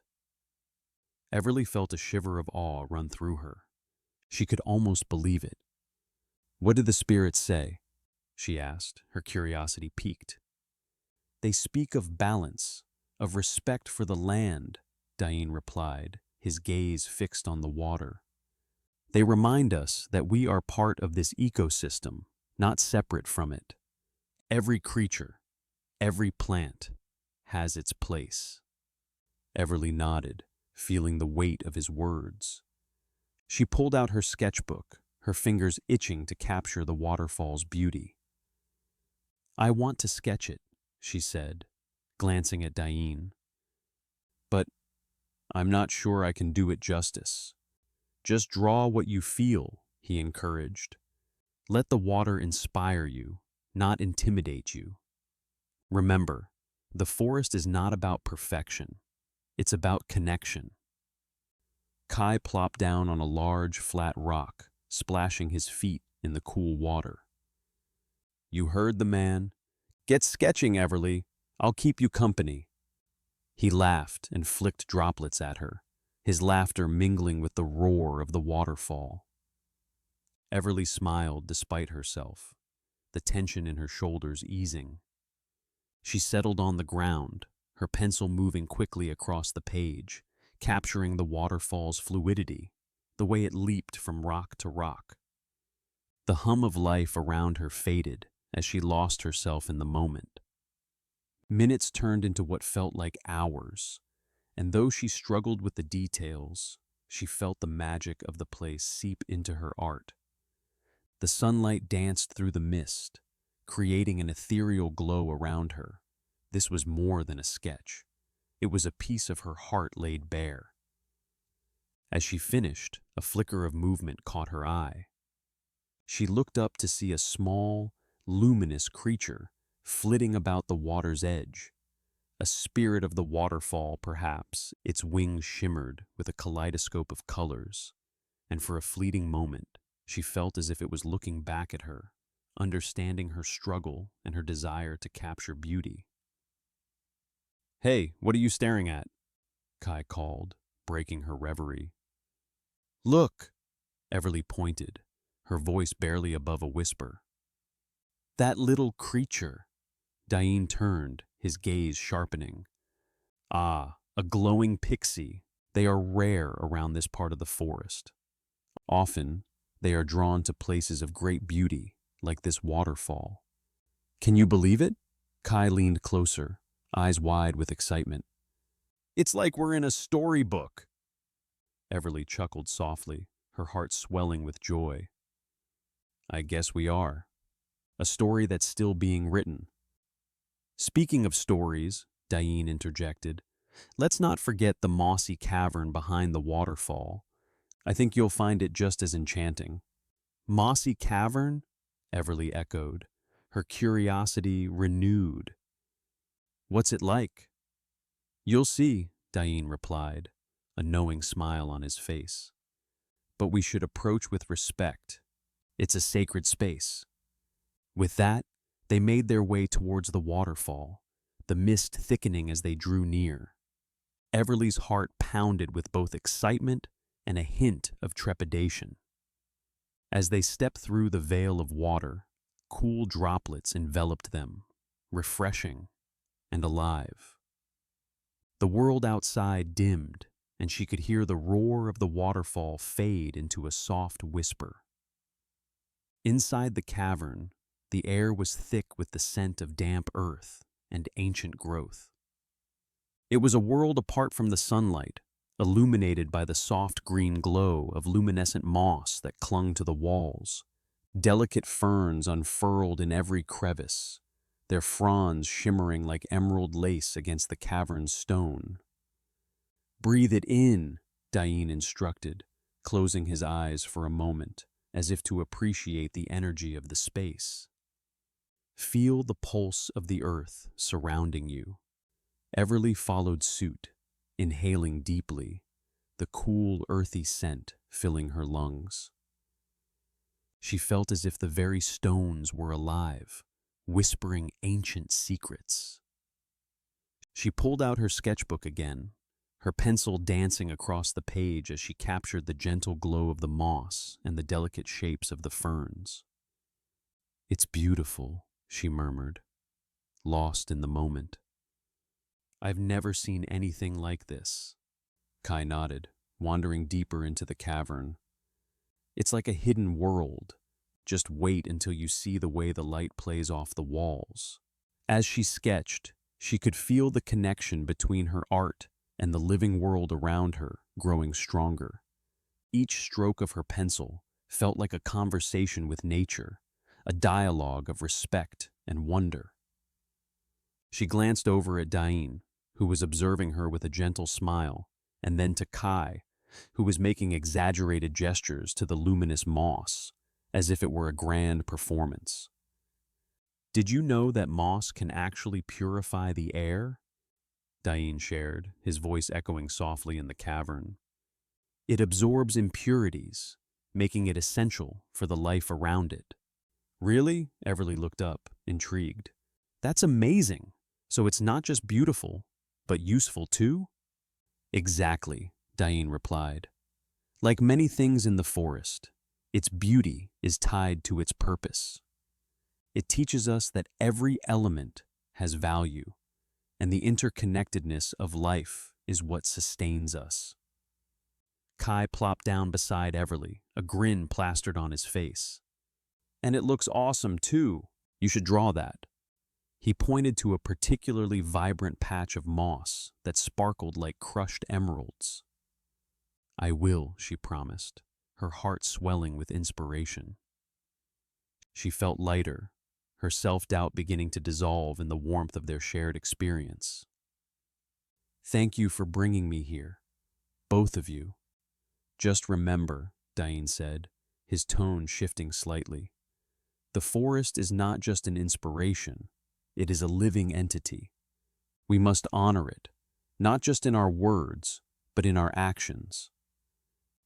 Everly nodded, feeling the weight of his wisdom. I promise to respect it. This place is... She paused, searching for the words. It's like a sanctuary. Exactly, Dain affirmed. And every sanctuary deserves offerings of gratitude. What do you mean? Kai asked, tilting his head. Dain smiled. Before we leave, let's leave something behind, a token of our appreciation. Everly's heart raced with excitement. What should we leave? Something that represents us, Dain replied, his eyes glinting. Something that connects us to this place. Everly thought hard, glancing at her sketch. I could leave this, she suggested, holding up her drawing of the waterfall. It represents how much this means to me. Perfect, Dain said. And I'll leave a pouch of seeds. Every seed carries the potential for new life. Kai grinned, already gathering vines and flowers. I'll weave a charm, something to honor the spirits of the waterfall. As they set to work, the atmosphere shifted, a palpable sense of reverence enveloping them. Everly placed her sketch at the base of a glowing rock, feeling a connection to the space deepen as she did so.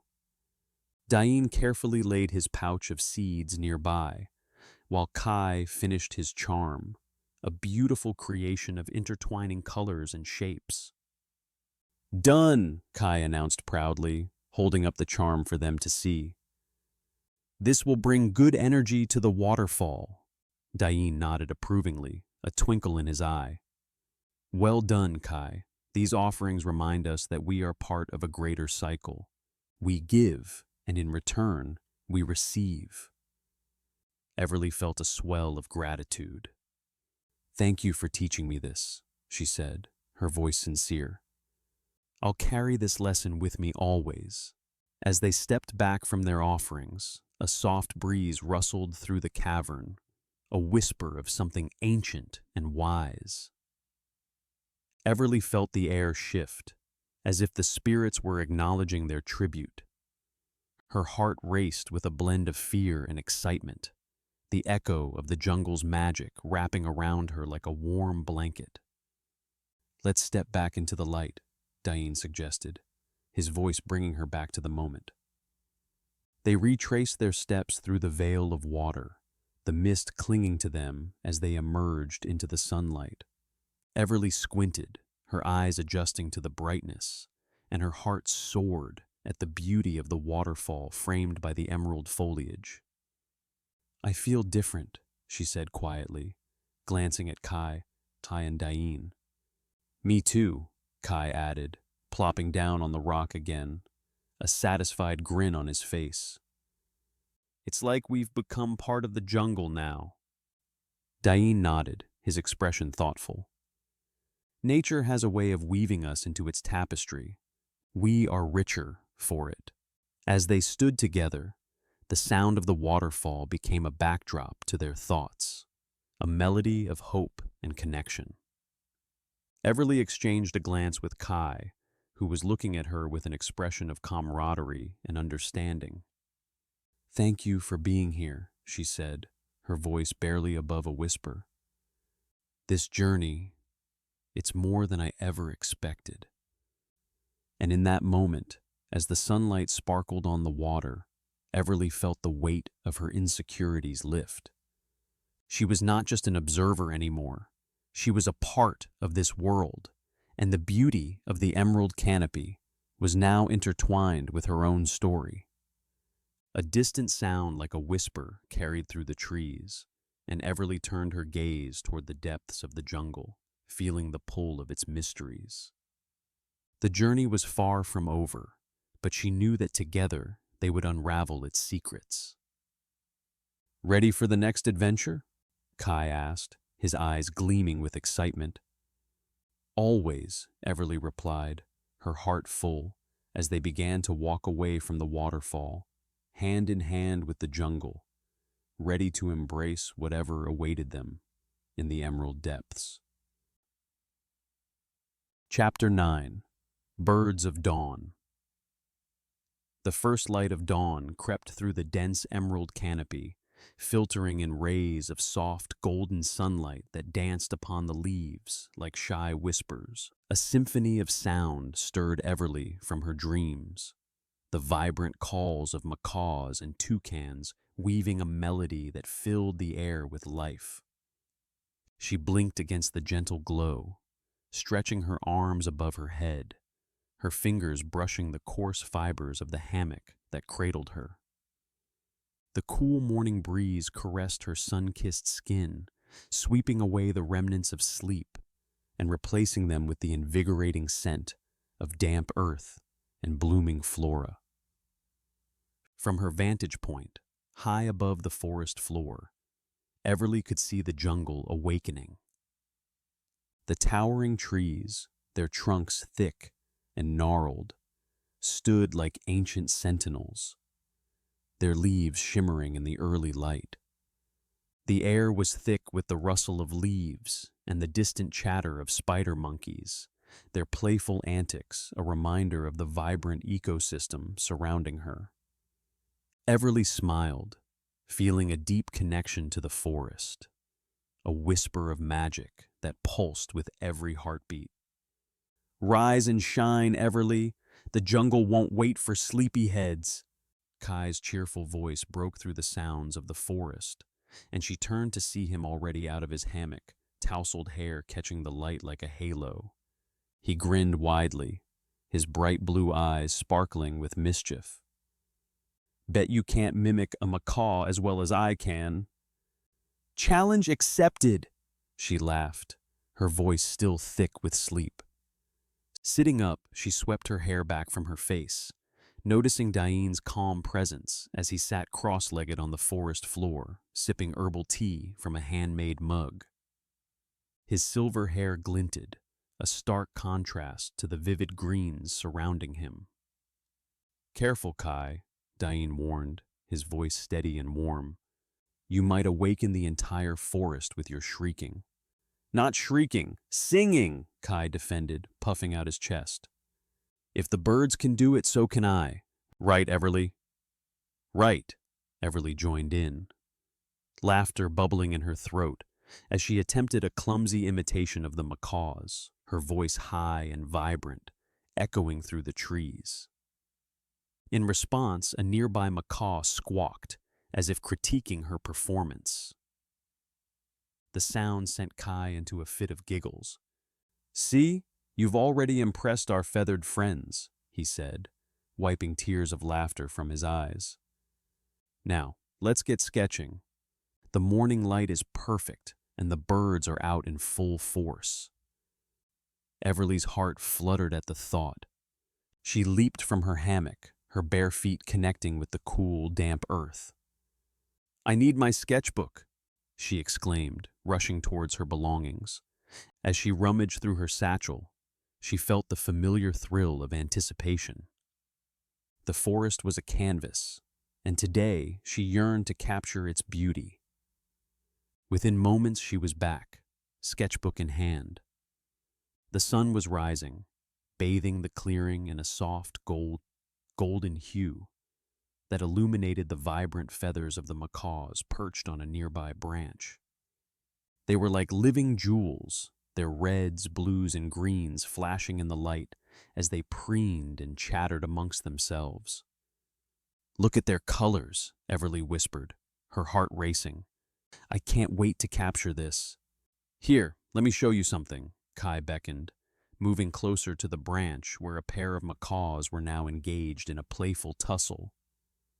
"See how their wings unfurl like sails? Pay attention to the angles." Everly focused intently, her pencil poised over the blank page. The macaws screeched, their voices a cacophony of sound, and she felt the pulse of the jungle around her. As she sketched, the world melted away, leaving only the vibrant colors and the thrill of creation. "Look at how they interact," Kai said, his voice tender with admiration. "They are not just pretty. Each movement has meaning. Like when one ruffles its feathers to impress a mate," Dain interjected, his voice rich with knowledge, "or to establish dominance. Their behavior is as colorful as their plumage. Everly glanced up from her sketch, meeting Dain's wise gaze. You know so much about them, she marveled. It's like you speak their language. Years of observation, he replied, a glint of mischief in his deep-set brown eyes. And a good deal of patience. You'll find that the more you observe, the more the forest reveals itself. Inspired, Everly turned back to her sketch, the pencil gliding across the page as she captured the essence of the macaws. The strokes felt natural, almost like a dance, as she let the spirit of the jungle seep into her work. With Kai's encouragement and Dain's wisdom, she felt herself growing, her confidence blossoming like the vibrant orchids that clung to the trees. All right, what about that toucan? Kai said, pointing to a nearby tree where a toucan sat, its beak glistening like polished amber in the morning light. Those beaks are incredible, aren't they? Everly's breath caught in her throat. It's beautiful, she exclaimed, rushing towards the tree, her heart pounding with excitement. The toucan's vibrant colors stood in stark contrast to the green backdrop of the jungle, a living work of art. See how it uses its beak to reach for the fruits? Dain asked, following closely behind. And how it balances on the branch, using its tail for stability? Everly nodded, captivated by the toucan's movements. As it plucked a ripe fruit from a branch, she quickly set to work, her pencil dancing across the page once more. She felt the pulse of the jungle, the thrill of discovery echoing in her heart. Everly, Kai said softly, you're really capturing the essence of the jungle. I think they'd appreciate that. Thank you, she murmured, more to herself than to him. The toucan's elegant movements filled her with inspiration, and she lost herself in the act of creation, her self-doubt slowly fading like the night. But just as she felt herself reaching a peak of artistic expression, a sudden rustle in the underbrush broke her concentration. Dain held a hand up, his brow furrowed with concern. Stay still, he whispered urgently. Everly's heart raced as she watched a flash of movement. A jaguar, sleek and powerful, prowling through the ferns, its dark spots blending into the dappled shadows of the jungle. The creature paused, its keen eyes locking onto the toucan, who seemed blissfully unaware of the predator lurking just a few feet away. Dain, she breathed, her voice barely a whisper. What do we do?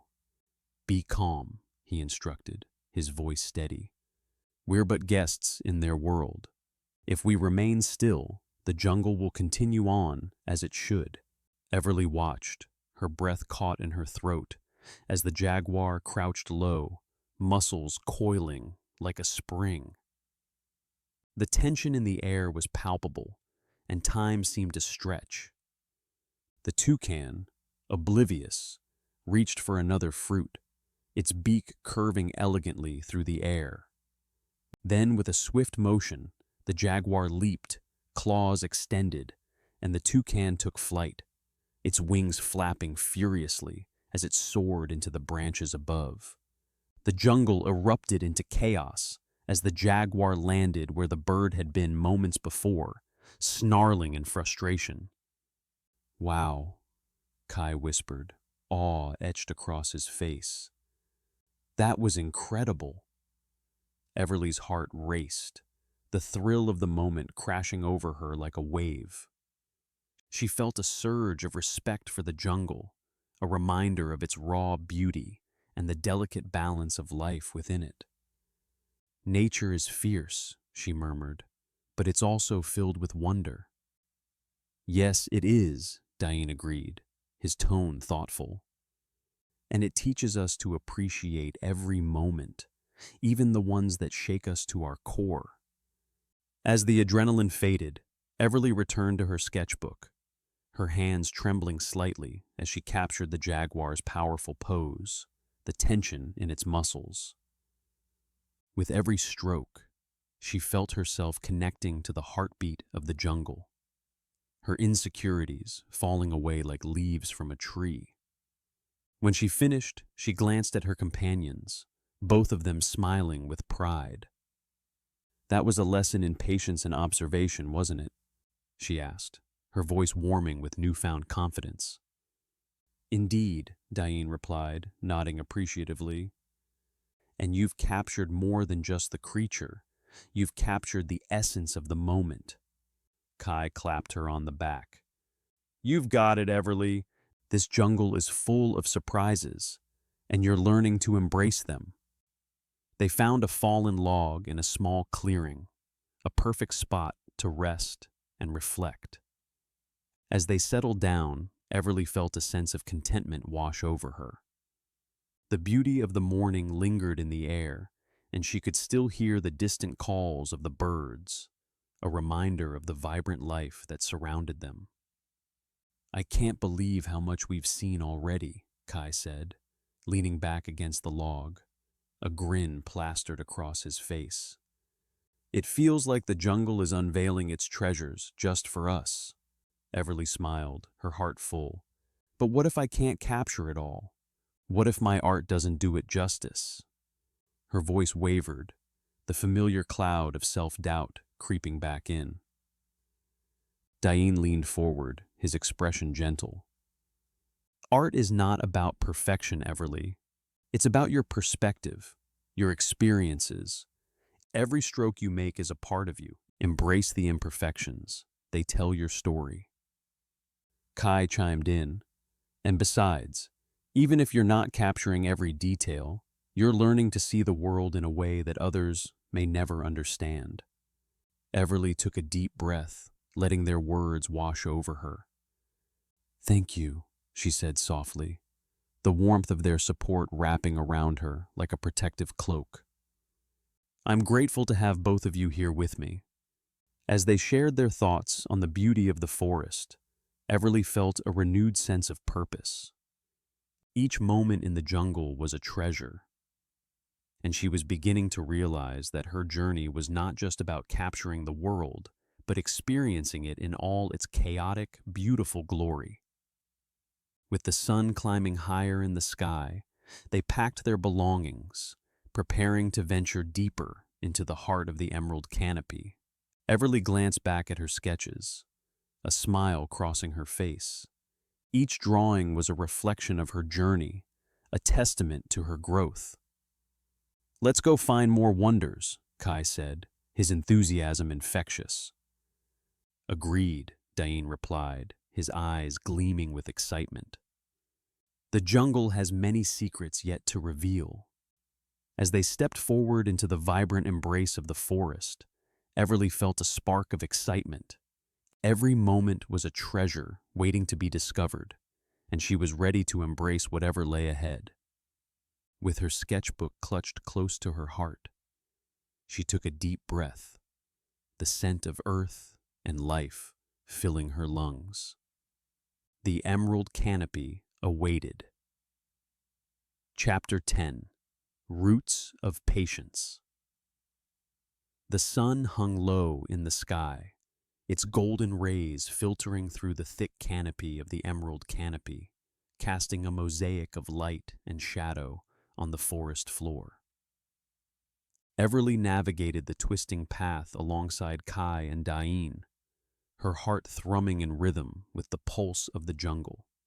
Massive roots emerged from the earth like serpents, gnarled and intertwined, forming a natural obstacle course that demanded both agility and respect. "Watch your step," Kai called over his shoulder, his voice bright and teasing. He leapt gracefully over a particularly thick root, his athletic form a blur against the vibrant greens and browns of the jungle. "You don't want to trip and fall into a pile of ferns," Everly chuckled, the sound mingling with the distant calls of howler monkeys and the gentle rustle of leaves overhead.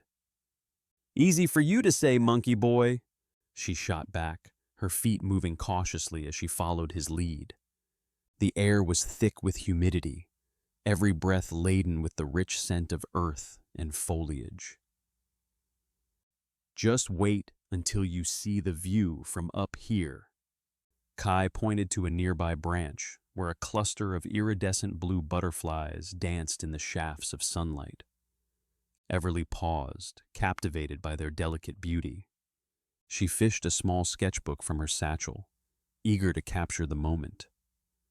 "Just a quick sketch," she promised, her fingers trembling with anticipation as she began to outline the butterflies.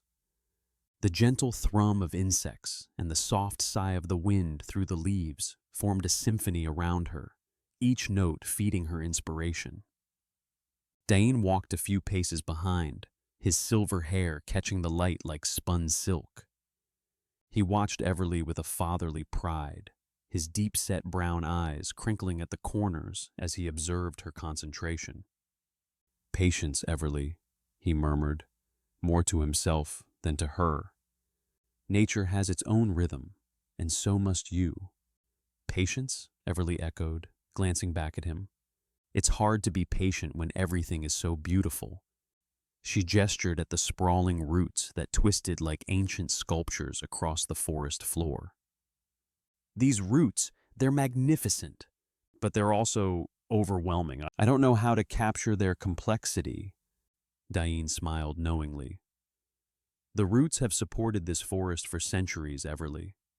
They are a testament to strength and resilience. Like your art, they are not just about what is seen on the surface." He stepped forward, pointing to a particularly thick root that curled into the earth. "Look closely. Each groove tells a story, a history of storms weathered and seasons endured." "Just like me trying to sketch them." Everly laughed, the tension easing from her shoulders as she returned to her drawing. "What if I can't do them justice?" "Then you will try again," Dain replied, his voice calm and encouraging. "Patience is not just about waiting, it's about understanding the process. The forest whispers its secrets to those who listen." "All right, wise one," Kai chimed in, winking at Everly as he nudged her shoulder. "Why don't you try mimicking the roots' movements? They don't just lie flat. They twist and turn, just like you'll have to in your journey." Everly grinned, feeling the playful energy between her companions. "Are you saying I should dance like a root?" she teased. "Something like that," Kai replied, taking a step back. "But with a little more grace, please." With a mock-serious expression, Everly attempted a clumsy swaying motion, her arms mimicking the curling roots as she laughed. "Is this how they do it?" She nearly lost her balance, and Kai burst into laughter, prompting Dain to chuckle softly. "Careful, you might startle the Canopy spirits," Dain said. His voice took on a more serious tone. "The roots are alive with their essence, you know. They are the lifeblood of this forest." As they continued along the path, the air became cooler, and the sounds of the jungle faded. They approached a clearing bathed in sunlight, the rays illuminating a small grove of saplings encircled by the sprawling roots of a magnificent ceiba tree. Its trunk was thick and towering, adorned with vibrant green leaves that seemed to shimmer in the light. "This is beautiful," Everly breathed, stepping forward into the clearing. The contrast between the young saplings and the ancient roots struck her. She felt a stirring in her heart, a connection that resonated with her artistic spirit. "Look at how the young saplings thrive, even among such ancient strength," Dain said, gesturing to the scene. "They are nourished by the roots, drawing strength from their elders." Everly pulled out her sketchbook again, her pen poised over the page. "I want to capture this," she murmured, focusing on the delicate forms of the saplings, their leaves reaching toward the sun. Kai and Dain settled on the ground nearby, watching her with quiet admiration.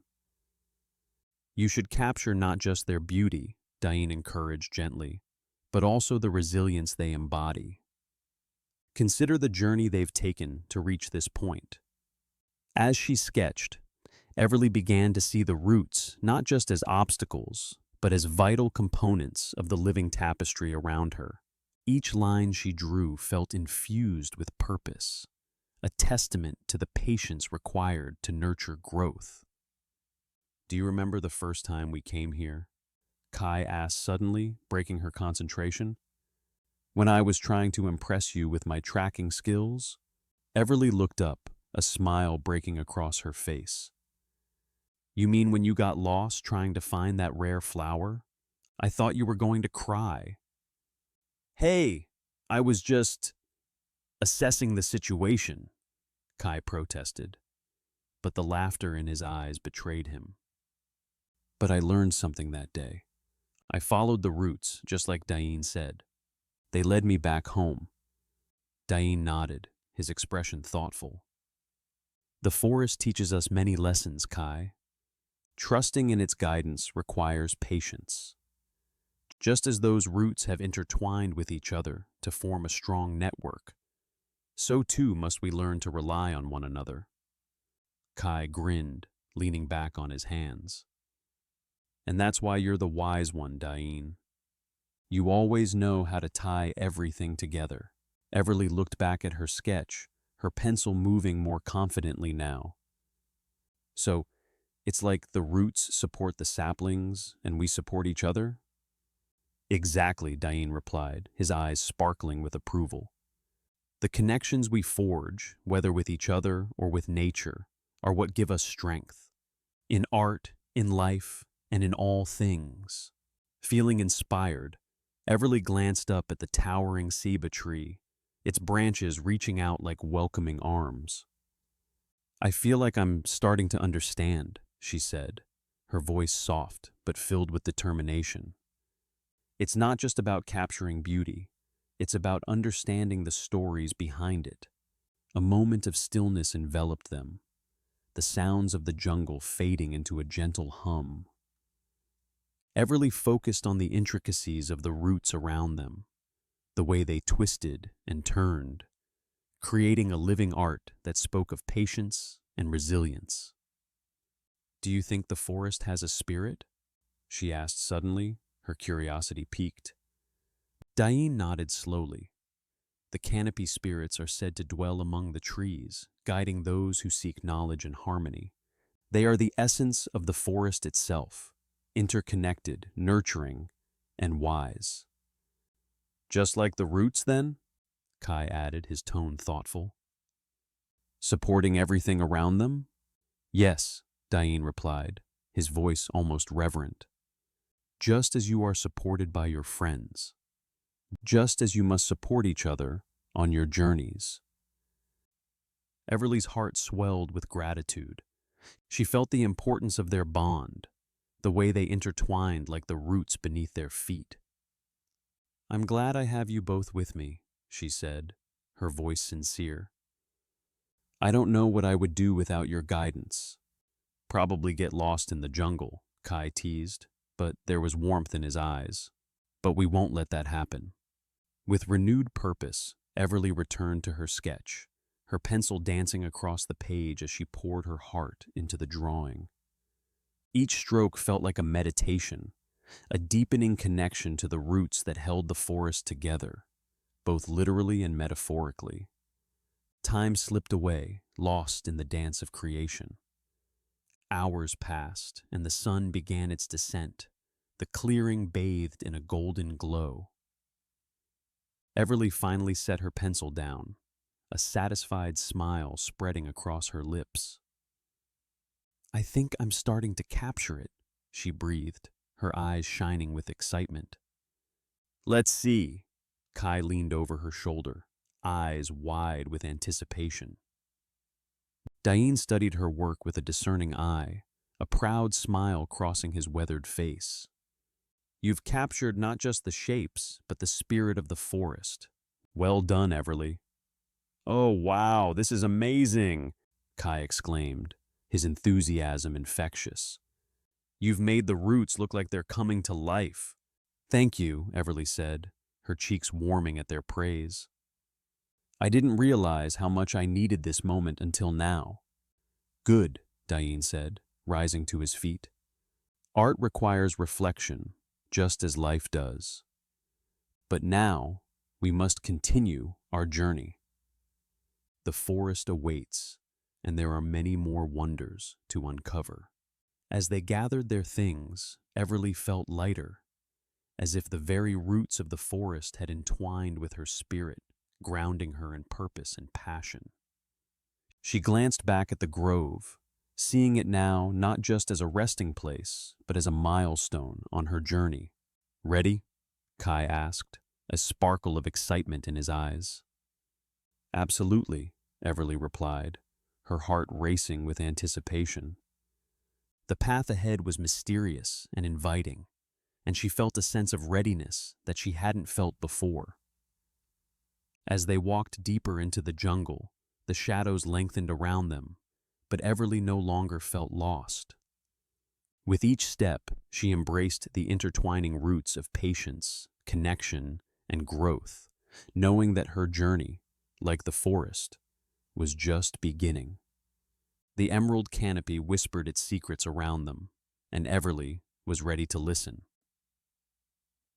Chapter 11. Orchids in the Shade. The glade unfolded like a hidden treasure as Everly, Dain, and Kai stepped into its embrace. Sunbeams, filtered through the emerald canopy above, danced upon the forest floor, illuminating patches of lush ferns and the occasional moss-covered stone. The air was heavy with the scent of damp earth and sweet blossoms, a fragrant hymn sung by nature itself. Everly paused, feeling the humidity wrap around her like a warm shawl, while the distant trill of unseen birds layered a melody over the rustling leaves. Here it is, Dain said, his voice low and reverent, as if speaking too loudly would shatter the glade's tranquil magic. Everly's breath caught in her throat. Before her, like scattered jewels, were the orchids, delicate blooms that seemed to glow in the dim light. Their petals unfurled in vibrant purples and whites, each one a masterpiece of resilience against the shadows. She crouched, her heart racing, the rich carpet of leaves muffling her movements as she reached for her sketchbook. Look at them, she breathed, her fingers trembling with excitement. They're breathtaking. They're adapted to thrive here, in the dim light, Dain explained, his eyes twinkling with the knowledge of a seasoned scholar. These orchids have evolved to absorb what little sunlight filters through the canopy. Each petal, each leaf, tells a story of survival. Can I touch one? Everly asked, almost in a whisper, as if the mere act of speaking too loudly might scare away the beauty. Be gentle, Kai chimed in, stepping closer to observe the delicate flowers. His bright blue eyes sparkled with mischief. But don't forget to take a moment to look closely. Each bloom has its own character. Some say they guard the forest's secrets. Everly leaned in, her pencil hovering above the page, capturing the orchid's intricate shapes. Guardians, huh? What kind of secrets? She asked, glancing up at Kai. Legends say they hold the whispers of the forest's spirits, he replied, his voice dropping to a conspiratorial tone. If you listen closely, you might hear them share their wisdom. Wisdom or mischief? Dain interjected, a smile tugging at the corners of his mouth. There's a fine line, especially in these woods. Everly chuckled, but her focus quickly returned to the orchids. She sketched furiously, heart racing as she tried to immortalize their beauty on paper. As she lost herself in the delicate details, the way the petals curved, how the dew clung to their surfaces, she felt the world around her fade away. Minutes slipped into blissful silence until Dain's voice broke the spell. Patience is key in nature, Everly. These orchids didn't bloom overnight. They waited, adapting to their environment. It's a lesson we often forget in our hurried lives. Like waiting for the rain after a dry spell? Everly mused, glancing up. I've always been impatient, wanting to capture everything in a moment. Patience is a virtue of the forest, Dain said softly, his gaze wandering among the blooms. It teaches us that beauty often thrives in adversity. Everly nodded, feeling a flicker of understanding kindle within her. I've always noticed that. The more I rush, the less beauty I see. Exactly, he replied. Take your time. The forest reveals itself slowly. As she continued to sketch, Everly became aware of movement in her periphery. Tiny creatures flitted about the orchids, ants scurrying to and fro, their tiny bodies laden with pollen, butterflies flitting from bloom to bloom, their wings a kaleidoscope of colors. The glade was alive, pulsing with vibrant energy. Look at that, she exclaimed, pointing to a butterfly that landed gracefully on an orchid. It's as if they're dancing together. Kai followed her gaze, a grin spreading across his face. That's the beauty of it, Everly. The orchids and their pollinators are in a constant dance of survival. Each depends on the other. It's a delicate balance. Everly watched, mesmerized, as the butterfly delicately sipped nectar from the bloom, its wings shimmering like jewels in the dappled light. It's a perfect example of how everything is interconnected. Just like us, Kai said, his tone light but sincere. We're all part of this grand tapestry, each thread playing its part. You, me, Dain, even the orchids. Dain chuckled, nodding. Words of wisdom from a young tracker. It's true. Every creature, every plant, plays a role in this ecosystem. The more we observe, the more we learn. Everly's heart swelled with inspiration. The orchids, once mere subjects for her sketches, had become symbols of resilience and interconnectedness. They thrived in the shadows, just as she often felt she must, battling her own fears and self-doubt. As she put pencil to paper once more, she felt a surge of determination. She would not rush through this moment. She would embrace it fully. The glade whispered its secrets, and she was here to listen. A sudden gust of wind swept through the glade, rustling the leaves and sending a shiver through the air. Everly's heart raced as she watched a few orchids sway precariously. Instinctively she reached out, her hand hovering over one bloom, as if she could steady it with mere thought. "Don't!" Dain called out, his expression shifting from calm to alert. Nature has its own way of healing. Those orchids are resilient. But what if they fall? Everly's voice trembled, a mix of anxiety and determination flooding through her. They'll bend but not break, Dain assured her, his tone soothing. Every gust is part of their story. Just like us, they face challenges. But they adapt, and so must you. Everly held her breath, watching the orchids dance in the wind. With a deep inhale, she steadied herself, letting Dain's words wash over her. You're right, she said slowly, pulling her hand back. They are stronger than they seem. Kai stepped closer, his expression encouraging. You're learning, Everly. Just like the orchids, you have your own strength. It's okay to be afraid, but it's what you do with that fear that matters. A sense of calm washed over her as she absorbed their words. She stood tall, imagining the orchids holding their ground against the wind, and she too could face the storms in her life.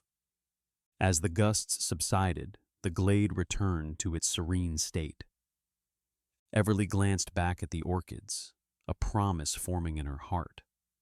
She would return to this hidden sanctuary to learn from its beauty and resilience, just as she had learned today. "I'll be back," she whispered, her voice barely a breath against the quiet of the glade. "I promise to protect you." Dain placed a hand on her shoulder, pride shining in his eyes. "And in doing so, you protect yourself." With a final glance at the orchids, Everly turned to follow her companions, a newfound confidence blooming within her. The journey through the emerald canopy was far from over, but she felt a deeper connection to the forest, a bond that would guide her through whatever lay ahead. As they stepped back into the path, the glade faded behind them, but the lessons of patience, observation, and resilience lingered in Everly's heart. She could already sense the next adventure waiting in the depths of the emerald canopy, and with it, the promise of growth and discovery. Chapter 12. Echoes in the Hollow. The sun hung low in the sky, filtering through the dense canopy of the emerald canopy, casting dappled light upon the forest floor. Everly, Dain, and Kai stood at the entrance of the stone chamber, a sacred place draped in thick vines and creeping moss. The air was thick and electric, a tangible force that seemed to hum with anticipation. Everly's heart pounded in her chest as she took in the sight before her. The chamber's entrance was framed by ancient stones, their surfaces worn smooth by time, adorned with intricate carvings of vines and creatures, whispering secrets of long-forgotten stories. "Are we ready?" Dain's voice broke the stillness, calm yet reverberating with an undercurrent of excitement. His silver hair glinted in the sunlight, an elder guiding his two eager students. "I think so," Everly replied, her voice barely above a whisper, as if speaking too loudly might shatter the sanctity of the moment. She glanced at Kai, whose bright blue eyes sparkled with mischief. "Ready to make some music?" he teased, bouncing on the balls of his feet. "I bet the echoes here are more than just whispers. They're practically singing."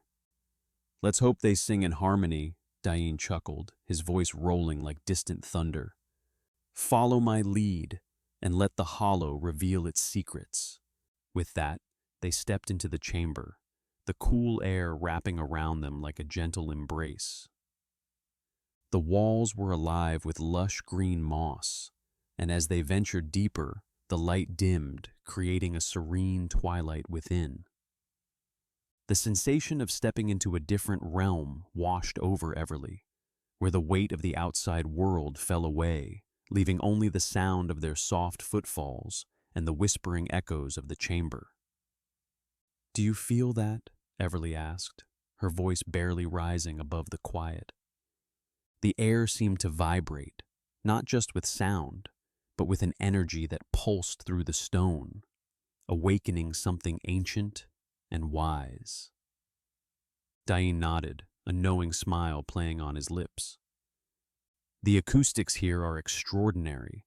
Sound travels in unique ways, transforming as it reflects off these walls. It's as if the hollow has its own voice." "Let's test it," Kai exclaimed, moving to the center of the chamber. He closed his eyes and took a deep breath. "Hello," he called, his voice bright and buoyant. "Hello, hello, hello," came the soft, gentle echoes, repeating back like the forest itself was mirroring his presence. They softened and blended into the silence, like a gentle breeze rustling through leaves. "See?" Kai grinned, his laughter infectious. "It's like a conversation with the jungle." Dain joined them in the circle, his expression serious yet glimmering with delight. "Now, let's listen more closely. Speak softly and let the echoes guide you." They settled onto the cool stone floor, forming a circle, Everly closed her eyes, focusing on the sounds around her, the distant chirping of insects, the rustling of the leaves outside, and the soft murmurs of the chamber as if it were breathing. She took a deep breath, letting the air fill her lungs, and spoke in a soft voice. "I am here. I am here. I am here," the echoes returned, wrapping around her like a warm embrace. It was as if the forest recognized her presence, whispering back in encouragement. Kai, opening his eyes, leaned toward her. "What do you feel?" he asked, his tone shifting from playful to earnest. Everly hesitated, her brow furrowing in thought. "I feel connected," she said slowly, "like I'm part of something bigger." Dain nodded, his expression wise and encouraging. "The jungle is a living tapestry, each sound, each creature, and each plant woven together. Your voice is part of that tapestry, like a thread in a grand design," Kai added, his enthusiasm bubbling over. "And we're all threads, each one important." "Exactly," Dain affirmed, his voice rich with warmth. "And when we listen, we can hear the stories of those threads, the spirits that inhabit this sacred place." Everly inhaled deeply, allowing the vibrations of her voice to resonate within her. The hollow's echoes danced around them, intertwining with the distant calls of the jungle, creating a symphony unique to that moment. "What stories do you think the spirits have?" she mused, opening her eyes to meet Dain's. "Many," he replied, "all connected to the history of this land and those who have walked it before us. The forest remembers." As they sat in silence, absorbing the interplay of sound, Everly began to feel the hollow's breath beneath them, a subtle shift in temperature as if the very stones were alive. She focused her thoughts, allowing her own breath to synchronize with the rhythm of the chamber. It was a pulse, a heartbeat that echoed in time with her own. "Feel that?" Kai whispered, his voice barely audible. "It's like the hollow is breathing with us." Dain nodded, his eyes twinkling with understanding. "Yes, the forest recognizes us as part of its story. Let it guide you, Everly. Listen closely." Eager to delve deeper, Everly closed her eyes again, stripping away her doubts. She concentrated on the sounds around her, letting them wash over her like a gentle wave. The whispers of the jungle mingled with her heartbeat, creating a resonance that felt increasingly profound.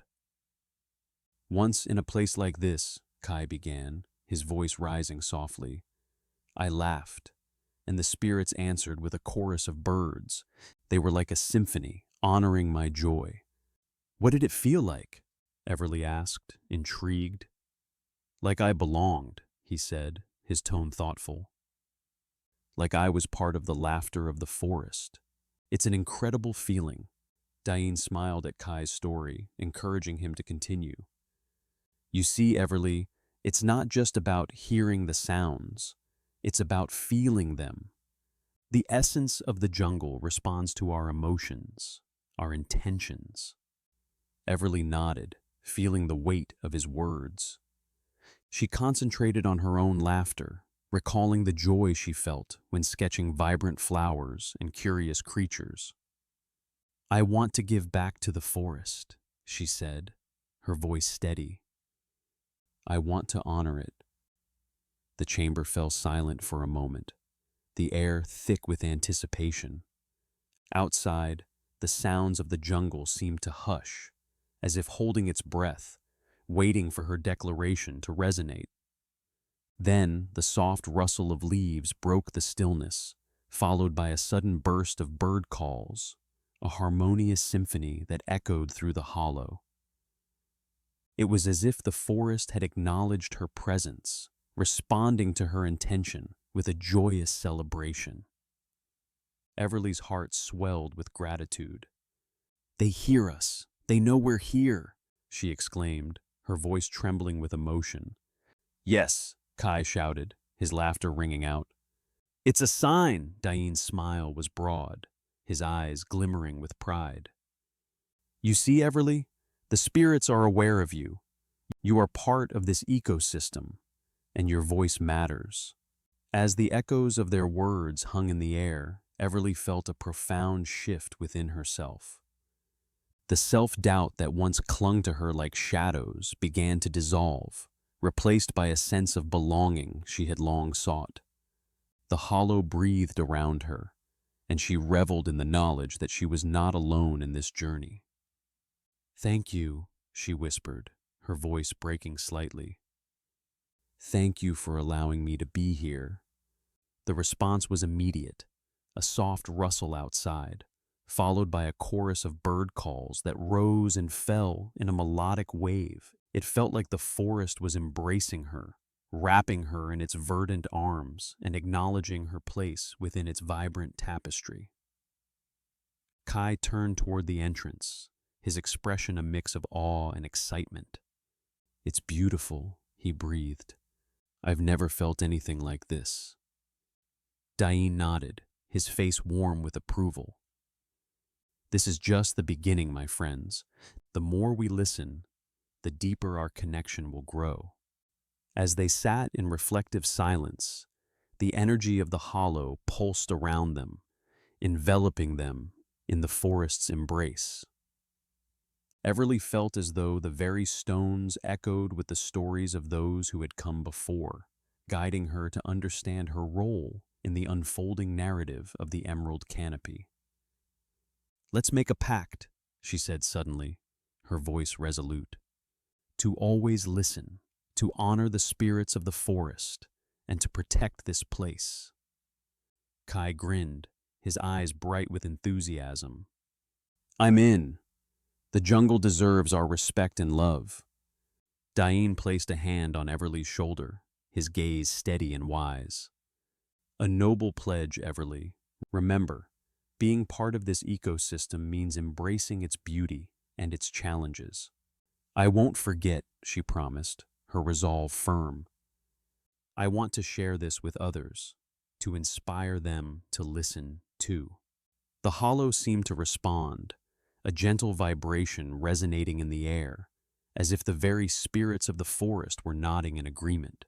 They sat together, three souls entwined in the echoes of the hollow, ready to forge a new path forward, one where their voices would join the symphony of the emerald canopy. As the sun dipped lower, casting golden rays into the chamber, Everly felt an overwhelming sense of belonging settle within her heart. Whatever lay ahead, she was no longer just an observer.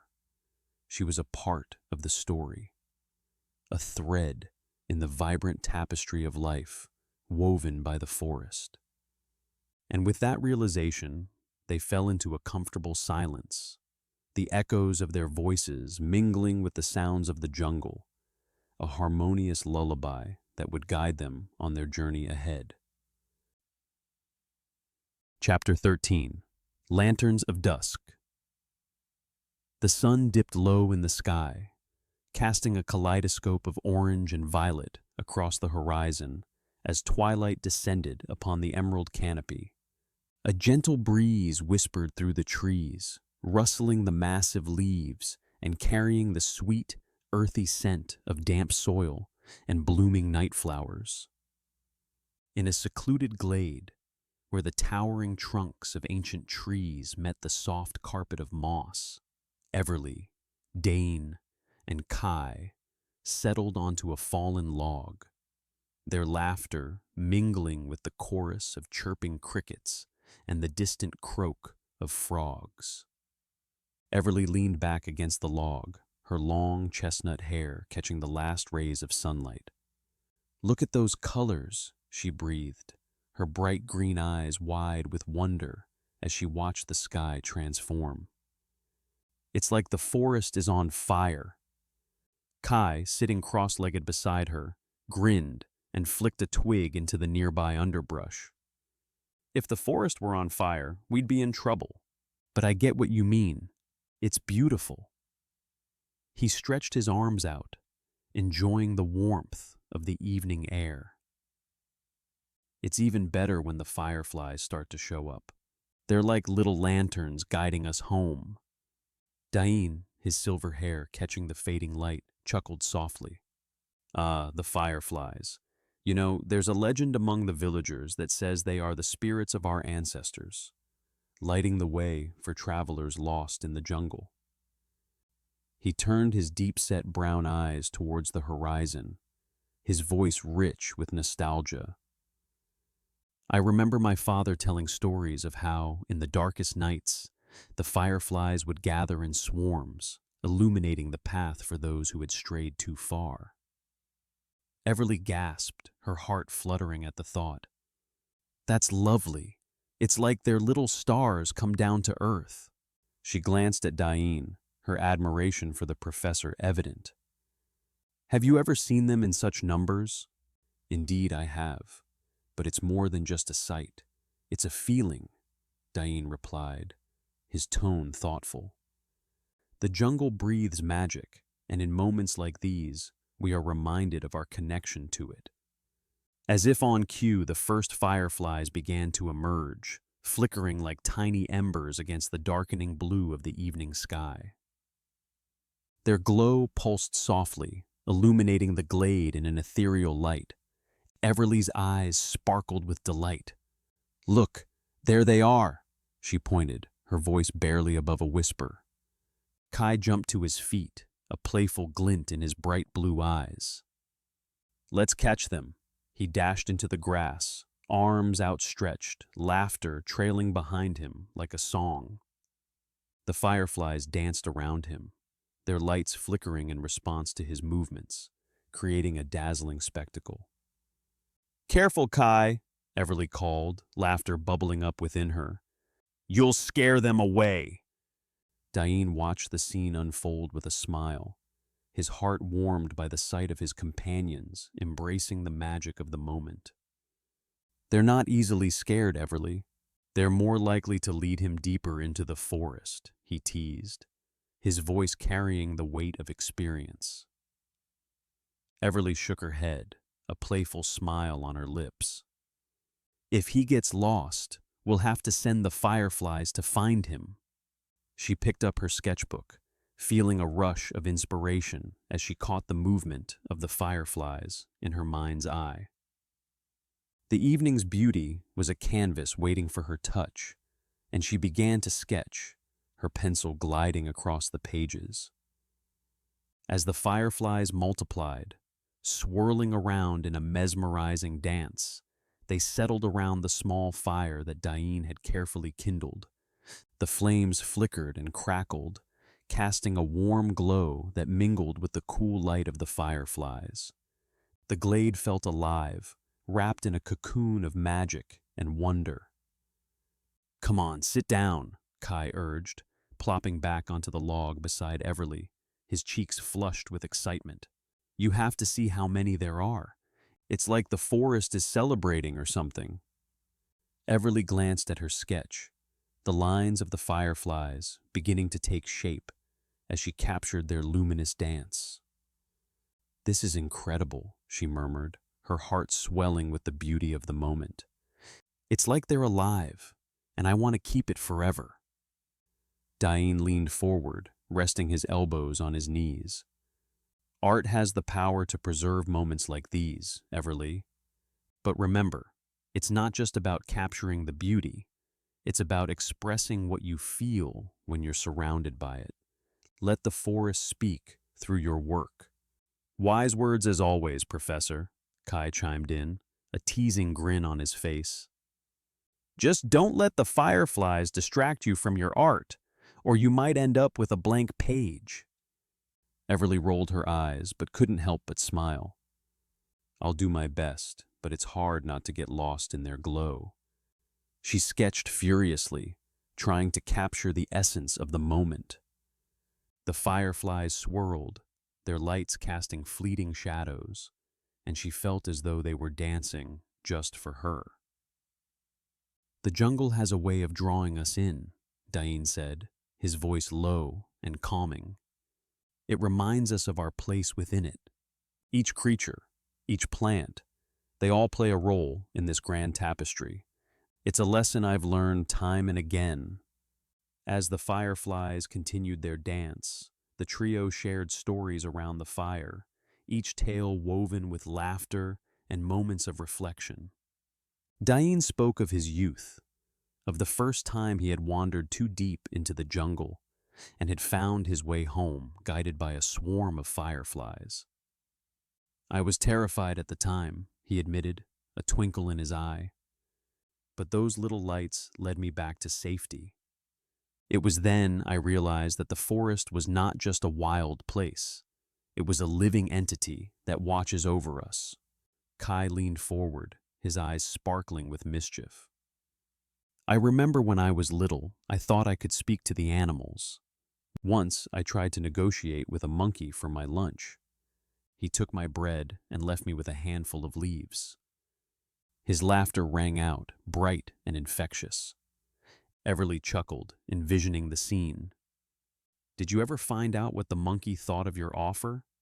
"Not a clue, but I learned quickly that not all creatures are negotiable," he replied, his laughter fading into a gentle smile. "I think that's when I first started to respect the jungle, understanding that everything has its own language." "Everything does," Dain agreed, nodding. "Even the plants have their stories. Each tree, each flower carries the whispers of those who have walked before us. They are the true guardians of the forest." Everly felt a warmth spread through her chest, her heart swelling with appreciation for the wisdom shared between them. "I want to capture that," she said softly, her voice barely above a whisper. "The stories of the forest, the magic that lives here. I want to show others how beautiful it is to be connected to nature." The fireflies twinkled around them, their dance reflecting the growing bond among the trio. As dusk deepened into night, the glade transformed into a magical realm, filled with the soft glow of fireflies swaying to an unseen rhythm. Everly felt invigorated, her doubts momentarily forgotten as she focused on her sketch, determined to translate the beauty before her onto the page. Suddenly, the fireflies swarmed closer, swirling around Everly, their lights reflecting in her eyes like a constellation captured in a gaze. She paused, captivated by the ethereal sight. "It's as if they're dancing just for us," she gasped, her heart racing with excitement. "Perhaps they are," Dain said, his voice low and reverent. "They sense the connection we share with the forest. It's a reminder that we are never truly alone." Kai jumped to his feet again, chasing after a particularly bold cluster of fireflies. "I'm going to catch one," he declared, laughing as they danced away from his grasp. "Come on, Everly, help me!" Everly laughed, putting her sketchbook aside. She joined him, running through the glade, arms outstretched as they twirled and leapt beneath the canopy of stars and glowing insects. It felt exhilarating, a pure expression of joy that filled her with a sense of lightness.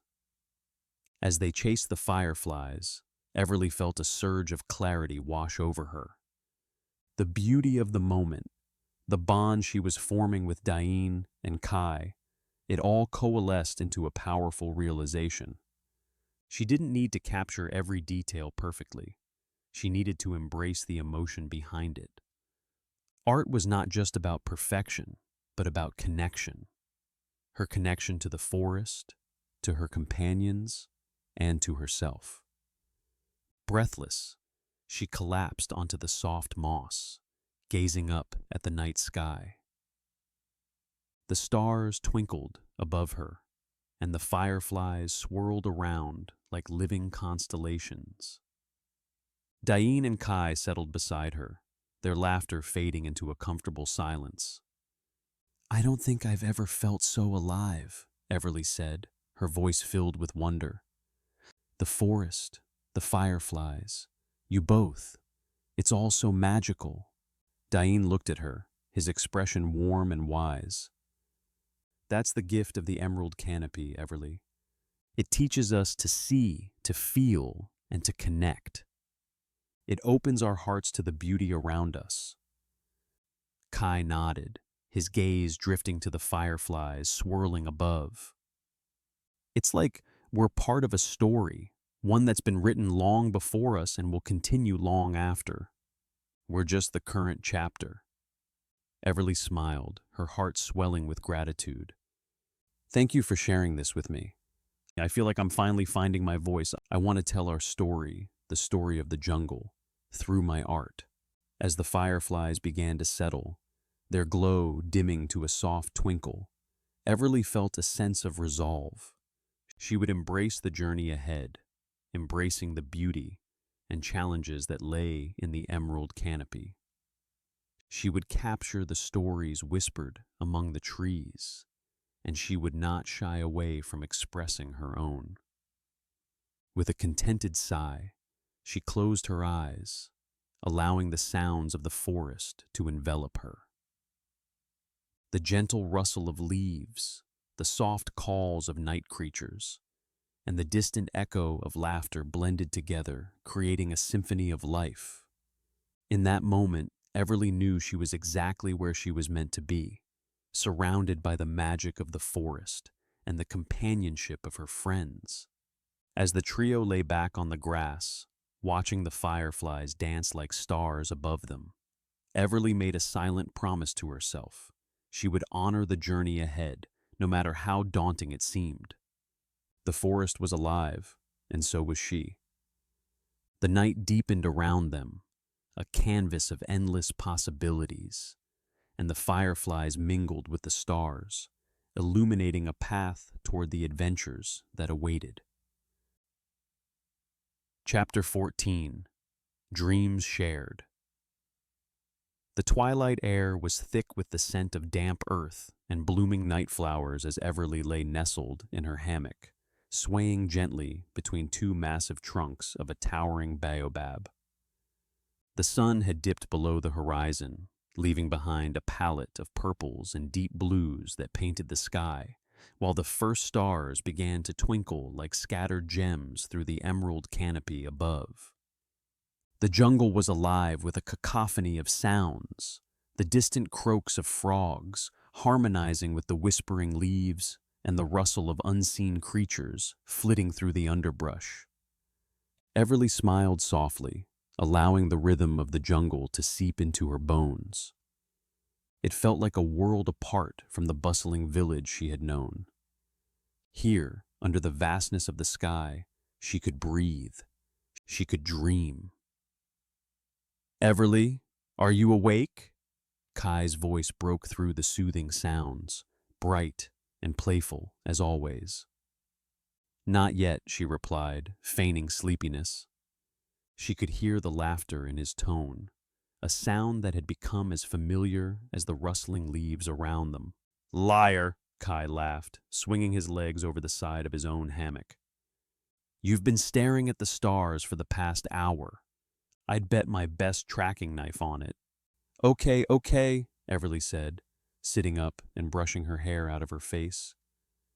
"You caught me, but can you blame me? It's breathtaking tonight." Dain, who was settled in his own hammock nearby, chuckled softly, his deep-set brown eyes glinting with amusement beneath the silver strands of his hair. "The canopy has a way of inspiring wonder, doesn't it? Particularly at twilight when the world seems to pause." "Especially with the glowing pool," Everly added, glancing toward the soft, shimmering waters that reflected the moonlight like a mirror just beyond the edge of their camp. Dain nodded, his gaze drifting toward the pool as well. "Let's take a moment to appreciate it. Nature has a language of its own, and it speaks in whispers tonight." With a shared silence, They turned their attention to the gentle lapping of water against the stones. The sounds of the jungle began to blend into a harmonious symphony, creating a serene backdrop for their thoughts. After a few moments, Kai broke the silence. "So, what are your dreams, you two? Not just the ones about the emerald canopy, but the ones that keep you up at night?" Everly felt her heart quicken. It was a question that had been lingering in her mind since they had embarked on this journey together, but she had never found the courage to voice it. Instead, she watched the fireflies dance around the trees, their soft glow illuminating her thoughts. "I'll go first," Kai said, his voice animated. "I want to guide others into the beauty of this forest. I want to show them how to hear the whispers of the trees and understand the language of the animals.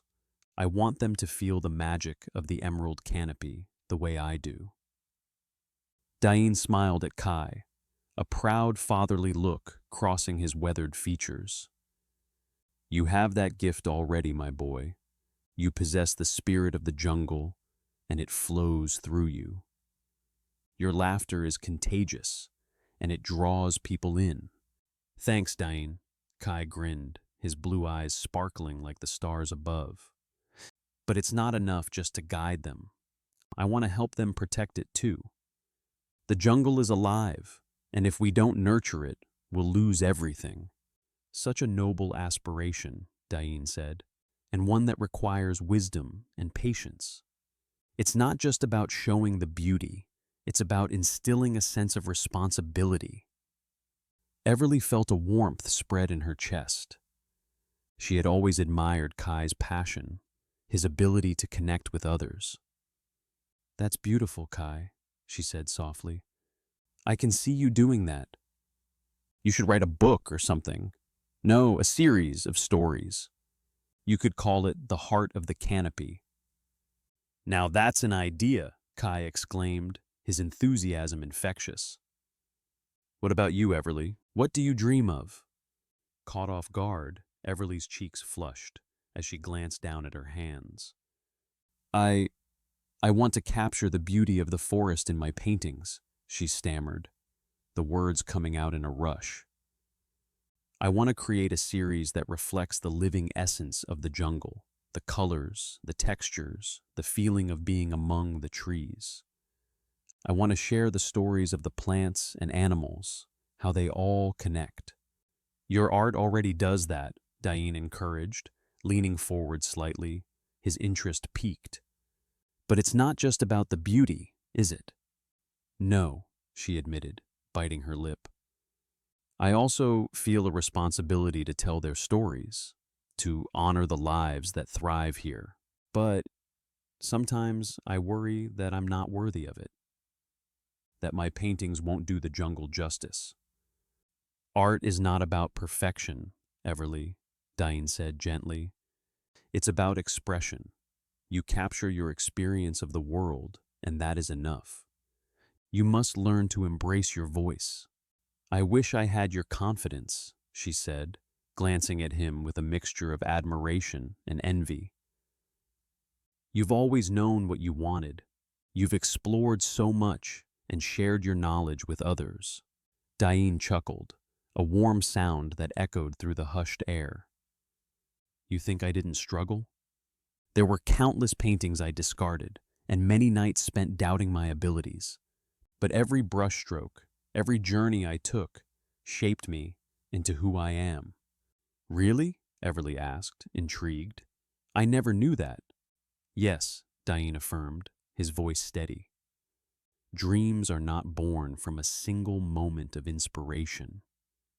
They are forged through experience, trial, and yes, failure. You must respect your dreams, but also nurture them with patience." Kai shifted slightly in his hammock, a thoughtful look on his face. "I have a story too," he said, his tone shifting from playful to serious.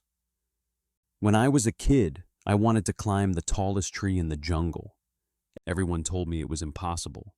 I was too small, too weak. But I didn't listen. I spent weeks practicing, climbing smaller trees until I was strong enough to reach the top of the tallest one. Everly leaned forward, captivated by the story. What happened? I made it to the top, Kai declared, pride shining in his eyes. I was terrified, but I could see everything. The entire jungle spread out before me, and I felt like I was on top of the world. It was beautiful, but then he paused dramatically. I slipped and fell. Oh no, Everly gasped, her hand flying to her mouth. Kai laughed, waving her concern away. I landed in a pile of leaves and mud, but that didn't stop me. I got up, covered in muck, and climbed again. It took me several tries, but I eventually made it back up. And every time I fell, I learned something new. Sometimes it's the falls that teach you the most. That's an incredible story, Dain said, his eyes twinkling with approval. It reminds us that the journey is just as important as the destination. It's the lessons learned that shape our dreams. Everly felt a swell of emotion, connecting the dots between their experiences. What if, she began hesitantly, what if our dreams are like the trees? They need to grow to be nurtured, and sometimes they need to bend and sway with the winds to stand tall. Exactly, Kai chimed in, his excitement palpable. And the jungle, our jungle, has taught us how to adapt. It encourages us to keep going, even when it feels impossible. Dain nodded, his gaze drifting back to the shimmering pool. Dreams are living things, much like the forest around us. They thrive in the right conditions, and they need to be tended to with care. When we nurture them, they can lead us to unexpected places. The three of them fell into a comfortable silence, the weight of their shared dreams hanging in the air like the sweet scent of night blossoms. The jungle around them transformed, shadows deepening as the stars twinkled brighter, casting a silvery glow on the world below. As the night deepened, the sounds of the jungle shifted. The chorus of frogs became a symphony, punctuated by the occasional rustle of wings as night creatures flitted about. Dain pointed out the Canopy spirits, shimmering forms that danced among the treetops, listening to the dreams shared below. "Do you think they're listening to us?" Everly whispered, awe filling her voice. "Of course they are," Dain replied. "They are the guardians of this place. They thrive on our hopes and fears, weaving them into the very fabric of the forest." As they shared their thoughts, the fireflies began to swirl around them, a magical display that felt almost like a celebration of their dreams. Everly, Kai, and Dain watched in wonder, feeling a sense of unity with the jungle, a world that pulsed with life and possibility. "I feel lighter," Everly confessed, her heart swelling with a newfound confidence. "Like I can actually chase my dreams without fear." "Good," Dain said, his voice steady and reassuring. "Embrace that feeling. It's a gift from the Canopy, reminding you that you are part of this world. You belong here." Kai grinned, his playful spirit returning. "And when you paint your first masterpiece, I'll be right there cheering you on. I'll even bring snacks." "Snacks are crucial for creativity," Dain added with a chuckle, his eyes twinkling, "and perhaps a touch of jungle magic." As they settled back into their hammocks, lulled by the soothing sounds of the jungle, Everly felt a warmth bloom in her chest. She was surrounded by friends who believed in her, who understood the weight of dreams and the importance of nurturing them. The night wrapped around them like a blanket, the canopy embracing their hopes as they drifted into sleep. The stars twinkled above, and the jungle whispered its secrets, intertwining their dreams with the very essence of the emerald canopy. As the soft lullaby of the jungle cradled them, the last thought that crossed Everly's mind was a simple one.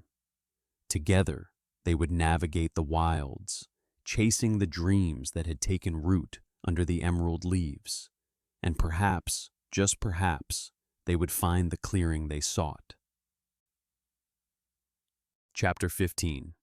The Fallen Bridge. The forest held its breath. Before Everly, Dain, and Kai stood a magnificent natural bridge formed by the curling roots of strangler figs, sprawling across a deep, shadowy ravine. The ground beneath their feet was soft, carpeted in a thick layer of moss that muffled their footsteps. Towering trees surrounded them, their trunks twisted and gnarled, lamenting the passage of time. Sunlight filtered through the emerald canopy overhead, dappling the ground with patterns of light and shadow that seemed to dance with life. It was a sacred place, steeped in the whispers of the forest, and Everly felt both exhilarated and apprehensive. "Looks like a tightrope for jungle acrobats," Kai quipped, an infectious grin spreading across his sun-kissed face. He leaned forward, peering over the edge of the bridge, where the ground dropped away into a tangle of vines and ferns. "You know, I once fell off a much narrower one. Had to climb back up with my pride bruised and my backside sore." Everly chuckled, her nerves easing slightly as she watched Kai's antics. "Was it at least a spectacular fall?" "Not quite. I just sort of flopped down like a sack of potatoes," he replied, mimicking a dramatic tumble that sent a cloud of leaves swirling around him. "But I learned a valuable lesson. Never underestimate the forest's ability to catch you off guard." Dain smiled at their banter, his deep-set brown eyes gleaming with fondness for the youthful energy that Kai brought to their expedition.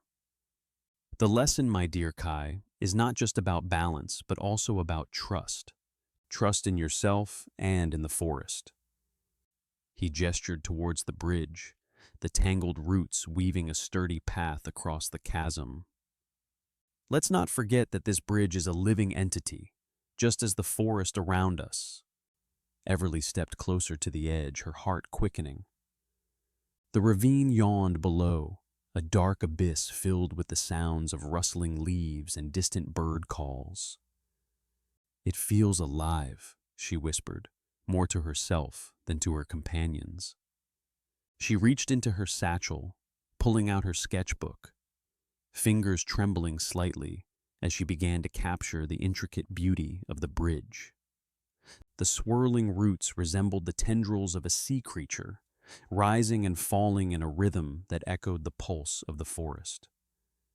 "Everly, you're going to miss the best part," Kai called, already stepping onto the bridge. He balanced carefully, arms outstretched, as if he were a tightrope walker in a circus. "Come on, it's sturdy. Just don't look down." Dain followed, his long legs moving with a practiced grace that belied his age. "Take your time, Everly. There's no rush," he encouraged, his voice calm like the gentle breeze rustling the leaves around them. "Right, no rush," she muttered, glancing down as she stepped onto the bridge.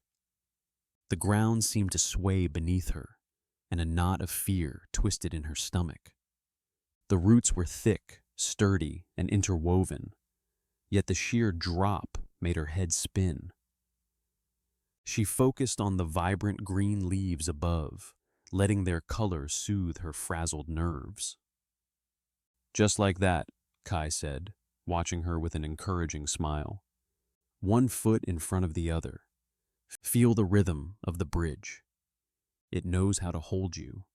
With each step, Everly felt the energy of the forest wrap around her, a silent promise of support.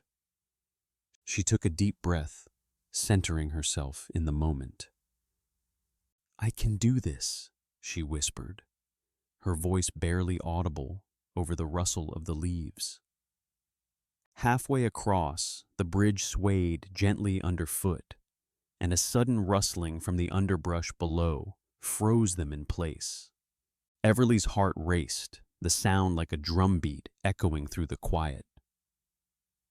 "Stay calm," Dain instructed, his voice steady as he scanned the tree line.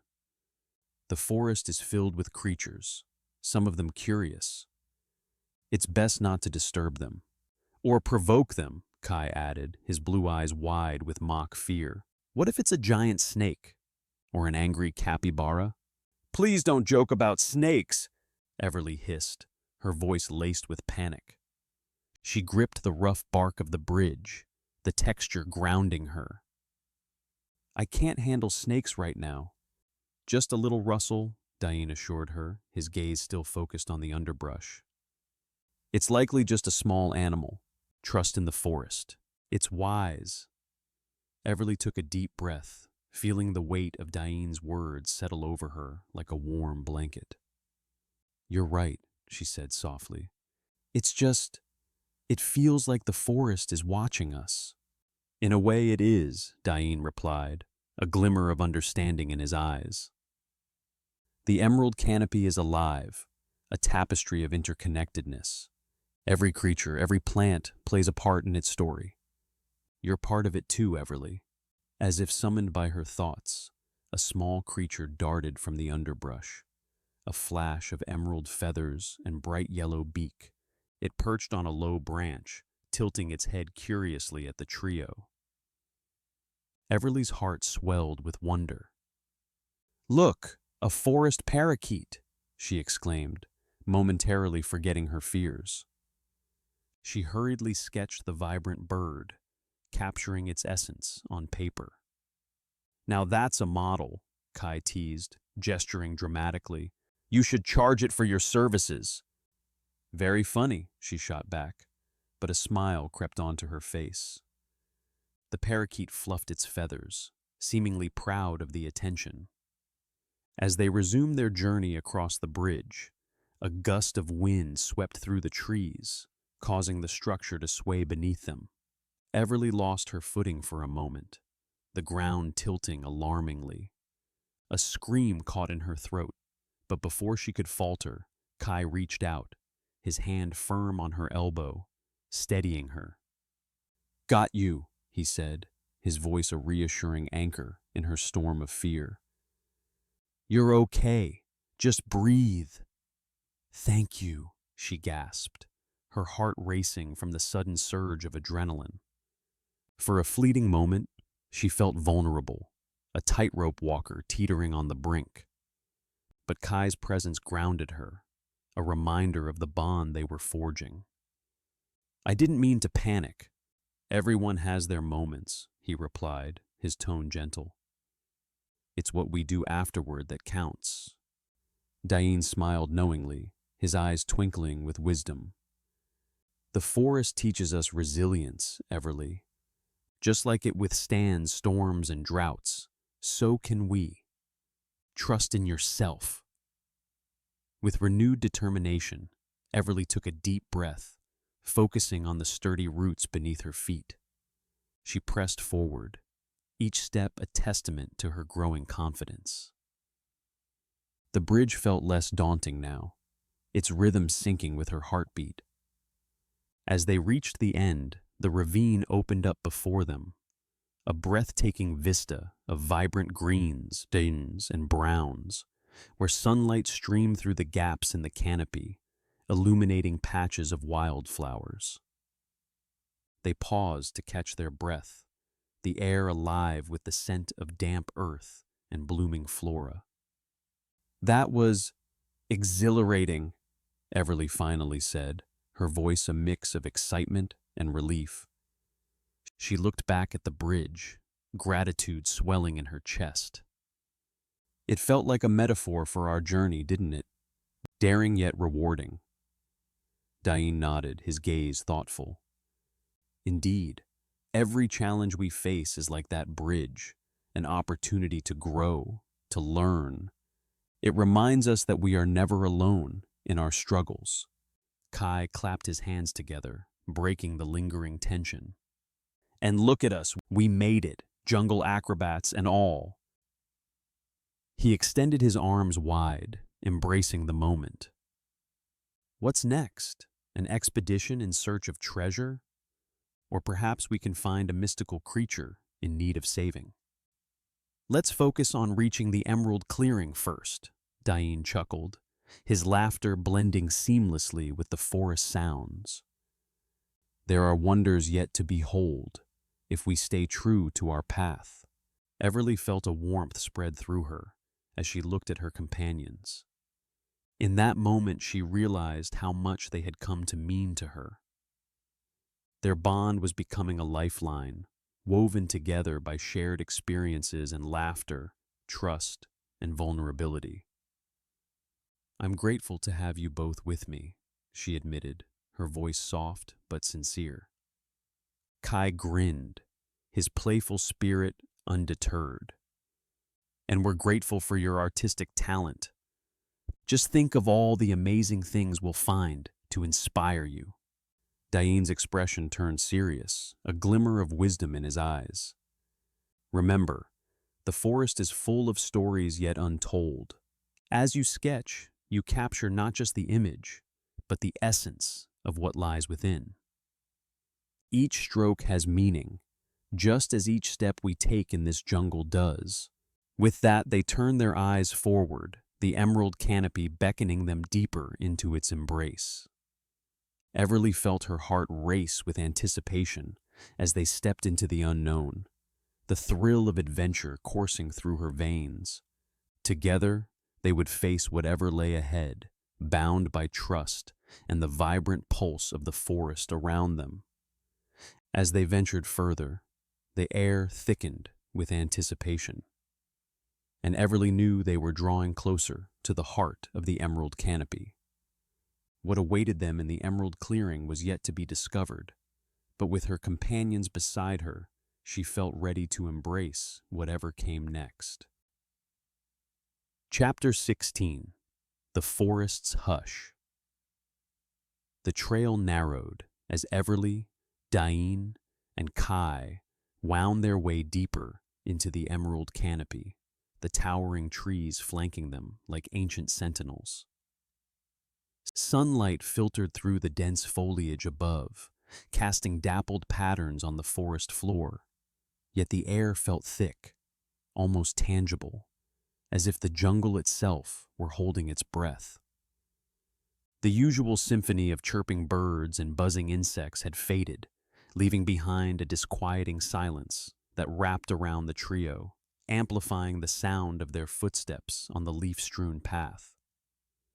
Dain walked slightly ahead, his silver hair gleaming in the shafts of light, occasionally glancing back at Everly and Kai. There was an intensity in his gaze today, a heightened awareness that seemed to resonate with the forest's stillness.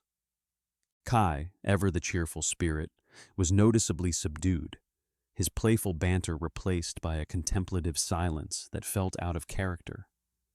Everly caught his eye, and they exchanged a look filled with both intrigue and unease, a silent acknowledgement that they were nearing something profound.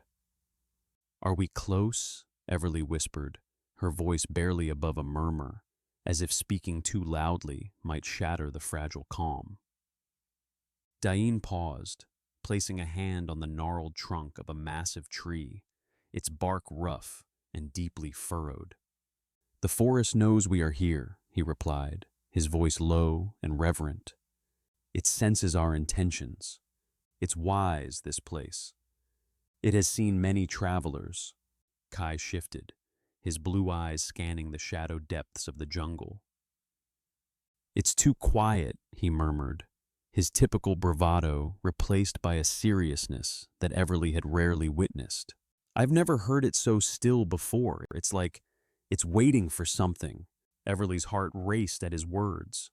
She took a moment to pull out her sketchbook, her hands trembling slightly as she began to capture the ethereal atmosphere around them.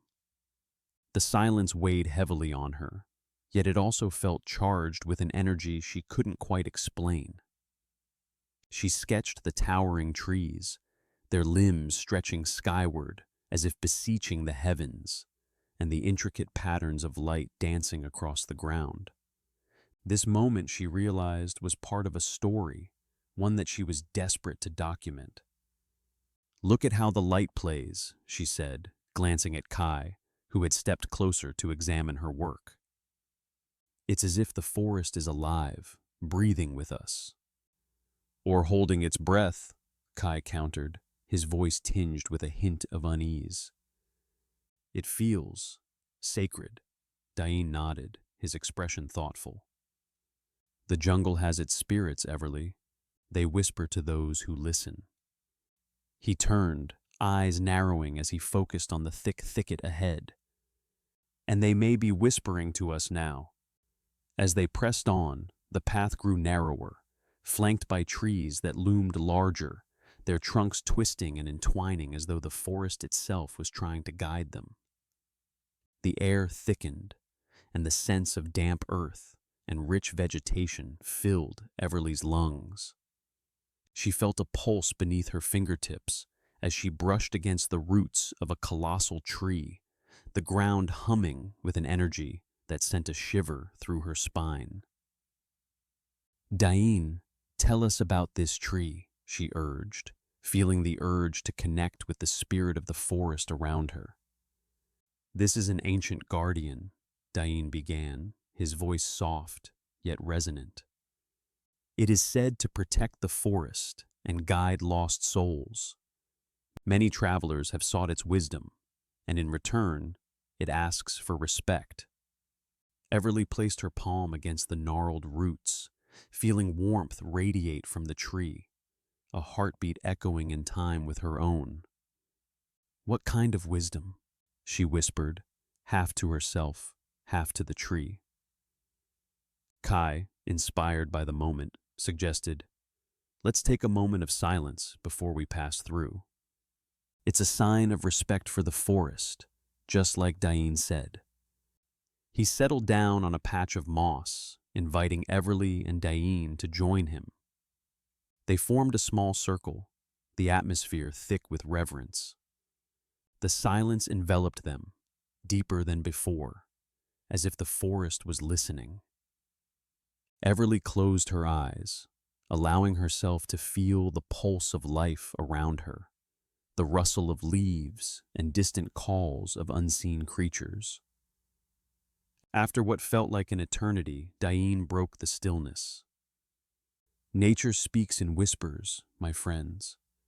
Listen closely, for it often has much to share." As if on cue, a gentle breeze swept through the clearing, caressing their skin and carrying with it a sound like a whisper, a faint, melodic tone that seemed to call Everly's name. Her eyes flew open, heart racing. "Did you hear that?" she gasped, looking between Dain and Kai, uncertainty flooding her veins. "What?" Kai asked, his brow furrowing. "The whisper," she insisted, her voice trembling with a mixture of awe and fear. It called my name." Dain's face softened, a knowing glint in his eyes. "The forest often communicates this way, Everly. It recognizes your spirit, your connection to this land. It is a sign that you are on the right path." "But what does it want?" Everly whispered, the weight of the moment crashing down on her. "Perhaps it seeks to guide you," Dain offered, his tone soothing, "or to remind you of your purpose. Trust it. The forest has led many to their destinies." In that moment, the bond between them deepened. Everly felt a surge of confidence, her purpose crystallizing within her. She was not merely an observer. She was a participant in a living story, one that was intertwined with the emerald canopy itself. "Let's keep moving," she said, her voice steadier now. "I want to see where this path leads." Together, they approached the ancient tree, the air thick with anticipation. The roots formed an archway, a natural portal into a world that felt both familiar and otherworldly. As they stepped through, the breeze returned, brushing against Everly's skin like a gentle hand. A soft rustling sound accompanied it, almost like a voice, urging her forward. The forest opened up before them, revealing a small alcove bathed in soft, green light. Ferns swayed gently, and a stream trickled nearby, its sound a soothing backdrop to the silence. This place felt sacred, a sanctuary untouched by time. "Let's rest here," Dain suggested, his voice a low rumble. "We need to gather our thoughts before we move further." Everly settled onto a patch of soft moss, closing her eyes for a moment to absorb the serenity. Kai splashed some water from the stream onto his face, invigorated by the refreshing coolness. Dain, ever the sage, took a seat on a nearby stone, his gaze fixed on the intricate patterns of light dancing above them. "What do you think is waiting for us?" Kai asked, breaking the silence as he leaned back against a tree, his demeanor shifting back to the playful spirit Everly knew. Dain pondered the question, stroking his silver beard thoughtfully. "What lies ahead is likely a test, a challenge that will require all that we have learned. The forest has a way of revealing truths about ourselves." "Like what?" Everly asked, her curiosity piqued. "Like our fears, our strengths," Dain replied, his eyes twinkling with wisdom. "It forces us to confront what we may have been avoiding, but it also rewards those who seek understanding and respect for its magic." Kai chuckled lightly. "I just hope it doesn't involve giant spiders or man-eating plants. I'm not ready for that kind of confrontation." Everly laughed, the tension easing from her shoulders. "I think we'll manage whatever comes our way. We have each other, after all." The camaraderie among them felt palpable, a shared understanding that had grown through their experiences. They were united in purpose, a trio bound by the secrets of the jungle and the whispers of the forest. "I once got lost in the jungle for 2 days," Kai suddenly shared, his tone more serious. "I thought I'd never find my way back, but the forest, it guided me, showed me paths I hadn't noticed before. I just had to trust it." Everly looked at him, her heart swelling with admiration. "That's incredible, Kai. It's like the forest is alive, helping us." "Exactly," he said, a hint of pride in his voice. "It's not just a jungle, it's a living entity with stories to tell. We just have to listen." Feeling emboldened, Everly spoke. "I think we're not just explorers, we're part of that story. Each one of us has a role to play."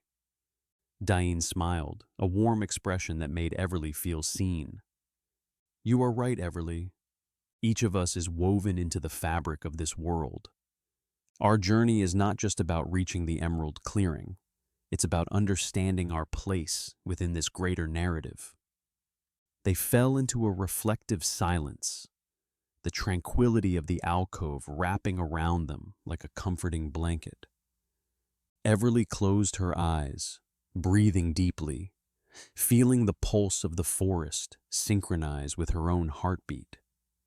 In that moment of quiet, she caught another whisper on the breeze, a soft, insistent call that seemed to beckon her forward.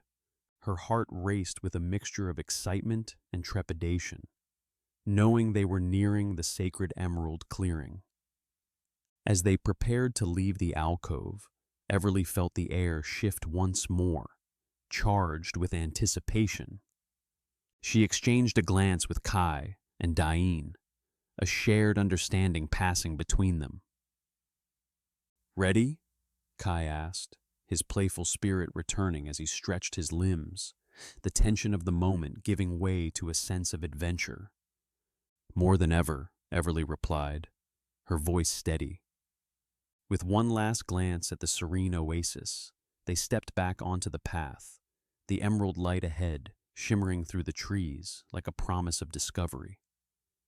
The forest hummed around them, alive with whispers and secrets, as they moved closer to the heart of the emerald canopy, where destiny awaited.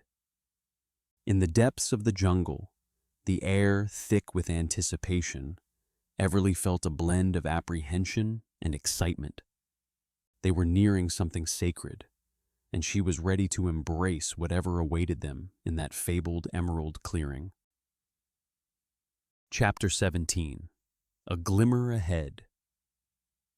The jungle pulsed around Everly, Dain, and Kai, a living tapestry woven from the whispers of ancient trees and the rustle of unseen creatures. The air was thick with humidity, almost syrupy, clinging to their skin as they walked in single file along a narrow path. Every breath was rich with the scent of damp earth and blooming flora, a reminder that the emerald canopy was both a nurturing cradle and a wild labyrinth. Sunlight filtered through the dense foliage overhead, casting dappled patterns on the ground, each flicker teasing the trio with the promise of something extraordinary ahead. Everly's bright green eyes scanned the shadows, her heart racing with each beat. The journey had been long, yet the anticipation of what lay before them made the weight of her sketching supplies feel lighter, almost buoyant. "Are we getting close?" Kai's voice broke through the symphony of chirping cicadas and distant bird calls. His dark curls bounced with each step, and the infectious enthusiasm in his tone had an undeniable charm. He turned to glance back at Everly, his bright blue eyes sparkling with excitement. "Close enough that I can feel the energy shifting," Dain replied, his voice calm and measured, like the soft rustle of leaves in a gentle breeze. The professor, tall and lean with a weathered face and silver hair, had always been a source of wisdom, and now he felt like a steadfast anchor amidst the anticipation. They pressed on, navigating through a thicket of ferns that towered above them like sentinels. Just as Everly was about to reply, a flicker of green caught her eye, a soft glow pulsing between the trunks of towering trees. She stopped short, heart thudding in her chest. "Look!" Everly pointed, her voice barely above a whisper. The light flickered again, brighter this time, a beacon amidst the shadows. Kai and Dain halted, exchanging glances filled with unspoken wonder. "What do you think it is?" Kai asked, tilting his head as if that might bring the answer into focus. "Could it be the canopy spirits?" Kai suggested, his voice a mix of awe and mischief. He had always believed in the legends that spoke of ethereal beings that watched over the jungle, guiding those who respected its depths. Dain nodded, a smile creeping across his lips. "The forest has a way of revealing itself to those who seek it with pure intentions." His eyes twinkled with the kind of joy that only the jungle could inspire. Everly felt a charge of energy surge through her, a tantalizing mix of excitement and trepidation. "Let's see what it is," she urged, stepping forward with a newfound resolve. As they moved closer to the flickering light, the world around them began to shift.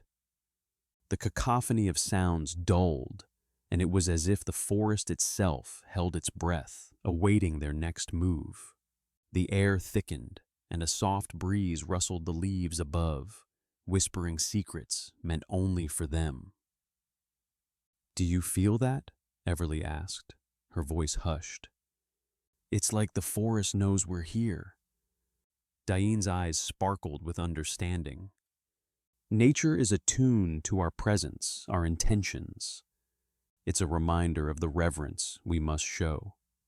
He paused, his gaze drifting toward the towering tree beside them, its bark gnarled and ancient. "Every step we take is part of a larger story, a narrative we are woven into." The trio stepped into a small clearing where the trees parted just enough to allow a cascade of sunlight to filter through. The green light now danced before them, illuminating the foliage in an otherworldly glow. Bioluminescent plants, their tendrils shimmering like stars against the dusk, began to dot the landscape, vibrant and alive. "Look at those!" Kai exclaimed, crouching to inspect a cluster of glowing flowers. "They're incredible." The light from the plants reflected in his eyes, giving them an ethereal quality. Everly felt a rush of inspiration, her fingers itching to sketch. "Wait," she said, pulling out her sketchbook. "I need to capture this." She knelt beside the blossoms, the soft earth beneath her palms grounding her as she began to draw, her pencil flying across the page as the bioluminescent glow bathed her in a gentle light. Dain watched her with a mix of pride and admiration. "This is what you were meant to do, Everly, to share the beauty of the jungle with the world." The moment was electric, and yet it was not without its shadows. As Everly's pencil danced, a flicker of doubt crept into her mind. What if I'm not worthy of this? What if I can't do justice to what the forest offers? She spoke softly, almost to herself, but both men heard her. Dain knelt beside her, his presence a comforting weight. "I once felt the same when I first entered this jungle," he said, his voice steady. "I was overwhelmed by its grandeur and feared my own insignificance. But remember, it's not about worthiness. It's about connection. Every step you take, every line you draw, is a testament to your respect for this land. The forest recognizes that." Kai nodded in agreement, his tone light but sincere. "And every adventure we take together has value because we are sharing it. You're not alone in this, Everly. We're all part of it." He gestured broadly at the vibrant landscape, as if to encompass the entire jungle in his embrace. Everly looked up, her heart swelling with gratitude. "Thank you, both of you. I know I can be a bit uncertain." She paused, glancing at the glowing plants that surrounded them. "But this is more than just art. It feels like a calling." "Then let it guide you," Dain encouraged, placing a reassuring hand on her shoulder. "Trust in your instincts and the journey ahead. The jungle will reveal its secrets in time."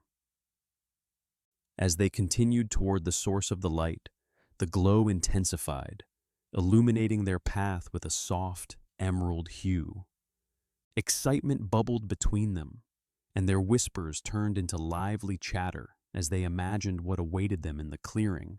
"Do you think it could be the heart of the emerald canopy?" Kai mused, his playful spirit shining through. "Maybe we'll find a treasure guarded by spirits, or perhaps a hidden sanctuary of the canopy, or a giant tree that sings," Everly added, her imagination racing. "What if it tells stories of those who've come before us?" "Whatever it is, we must approach with respect," Dain reminded them, his voice steady. "The forest has a way of testing those who seek its wisdom." As they neared the shimmering light, the air grew warmer, thick with the scent of blooming jasmine and sweet citrus. They stepped into another clearing, this one expansive and breathtaking. The vibrant flora swayed gently, glowing plants interspersed among colossal trees that seemed to stretch toward the heavens.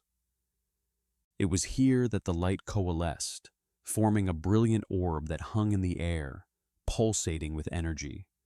Everly, Dain, and Kai stood mesmerized, their hearts racing in unison as they took in the beauty before them. "What is that?" Kai breathed, eyes wide with wonder. "Only one way to find out," Everly said, her voice barely above a whisper. She felt an undeniable pull toward the light, as if it recognized her presence and beckoned her closer. Dain placed a hand on Everly's arm, grounding her.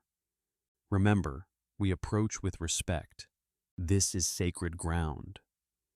Together, they stepped forward, the atmosphere thick with anticipation. The orb of light shifted, casting intricate shadows on the ground, and in that moment, Everly felt a surge of energy coursing through her. She was no longer just an observer. She was part of the very fabric of the jungle, woven into its tapestry of life. "Do you feel it?" she asked, her voice trembling with emotion. Kai nodded, his expression earnest. "It's incredible." Dain's eyes were soft as he regarded them both. "This is the moment we've been seeking. Let it guide you, Everly. Let it show you your place in the world." As they stood at the edge of the clearing, the green light danced before them, and Everly knew that whatever lay ahead would change them forever. Gripping her sketchbook tightly, she took a step toward the light, her heart a wild drumbeat. They were on the brink of discovery, a glimmer of hope shining bright against the shadows of uncertainty. And with that, they stepped forward into the unknown, ready to embrace whatever magic awaited them in the heart of the Emerald Canopy. Chapter 18. The Emerald Clearing.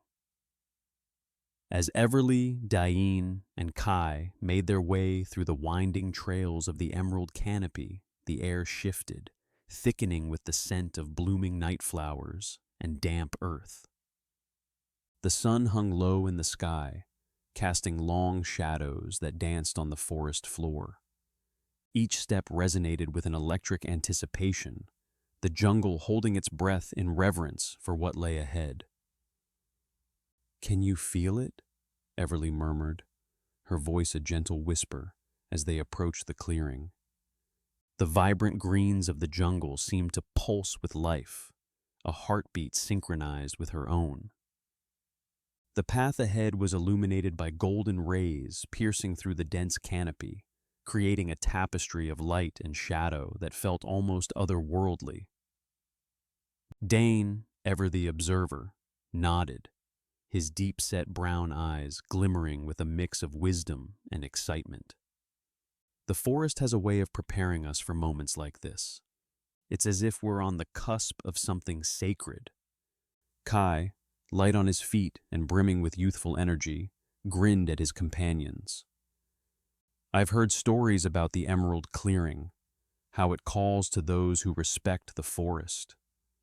Are we ready to hear what it has to say?"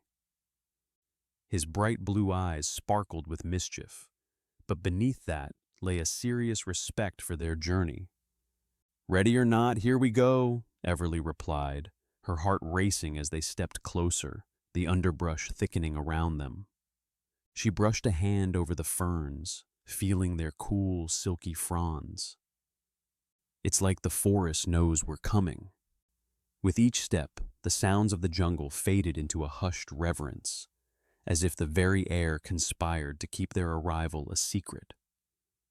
Everly's breath caught in her throat as the dense canopy above them began to part, revealing a breathtaking sight. A circular pool of emerald water glowing from within, surrounded by lush ferns and delicate orchids that leaned in as if to catch a glimpse of their own reflection. "It's more beautiful than I imagined," Everly gasped, her voice a mix of awe and disbelief. She felt the warmth of Dain's presence beside her, the weight of history and reverence settling in the air like a heavy mist. Dain's gaze swept over the clearing, taking in the vibrant hues that danced across the surface of the water.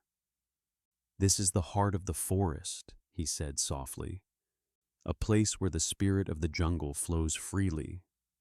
We are fortunate to have reached it."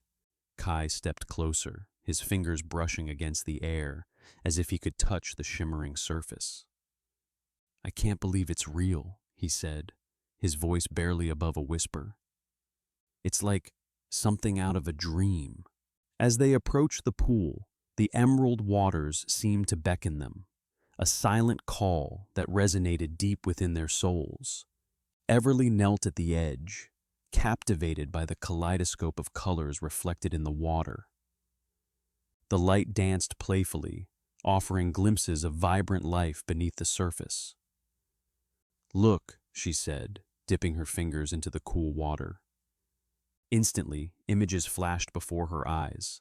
Luminous fish weaving in and out of coral-like formations, ferns unfurling in the twilight, and a chorus of birds singing their lullabies from above. It was as if the forest was sharing its secrets, revealing the intricate web of life that thrived within its depths. Kai leaned over her shoulder, his breath catching as he saw the reflections swirling in the water. "It's like the forest is showing us its soul," he murmured, his voice filled with wonder. Everly's pencil moved without hesitation, sketching the scene as if guided by an unseen hand. Colors flowed onto the page, vibrant greens and deep blues blending together in a dance of artistry that felt both natural and divine. "It's more than just a pool, it's a connection to everything around us," she said, her voice barely audible over the quiet hum of the jungle.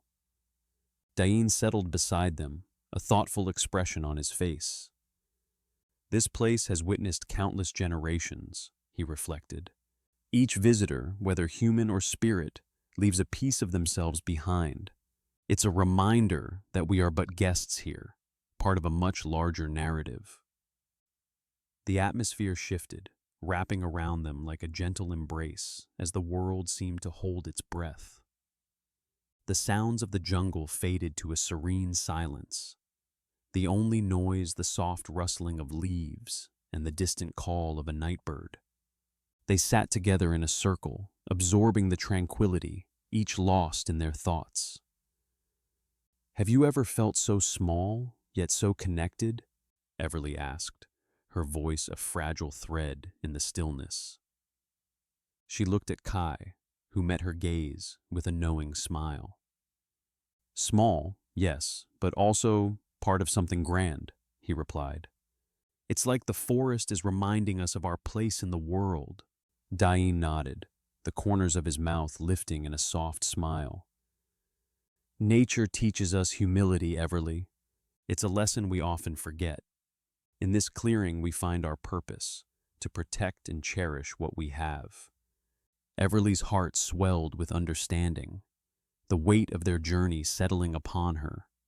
She felt a deep sense of belonging, not just to her companions, but to the forest itself. The emerald waters shimmered with promise, and she knew that this moment would change them all. Recognizing the sanctity of the place, each of them felt compelled to leave a token of gratitude, a gesture that transcended words. Everly carefully placed her orchid sketch on a flat stone, the delicate lines of the flower whispering thanks to the forest. "May it inspire others to see the beauty in nature," she said softly. Dain reached into his pocket, retrieving a small seed he had carried throughout their journey. "This seed represents hope for the future," he explained, placing it gently among the ferns. "May it take root and flourish, just as we have learned to do." Kai grinned at his companions, his playful spirit shining through even in the solemnity of the moment. "I'll leave something too."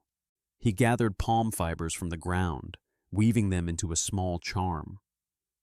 "This is for protection, so the spirits of the forest can watch over us and guide our way." With their offerings laid at the pool's edge, they sat together once more, the first stars beginning to twinkle above in the deepening twilight. Fireflies emerged, their soft glow adding another layer of magic to the scene.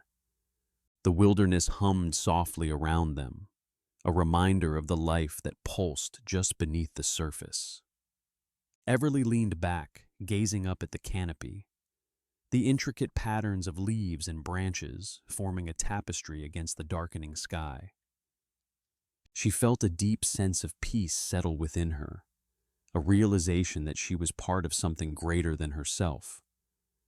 "I can't believe we're really here," she breathed, her heart full.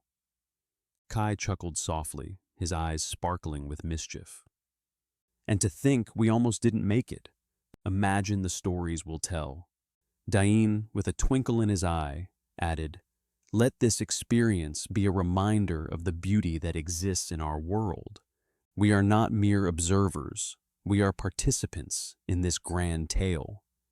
As they sat in the glow of the clearing, Everly felt a profound connection to the emerald canopy and to her companions. The journey they had embarked upon had transformed them, deepening their understanding of nature and their place within it. With the moon rising high above, casting silver beams across the pool, Everly knew that this moment would resonate within her forever. The forest had welcomed them, and in turn, they had offered their respect, a bond forged in the heart of the emerald canopy.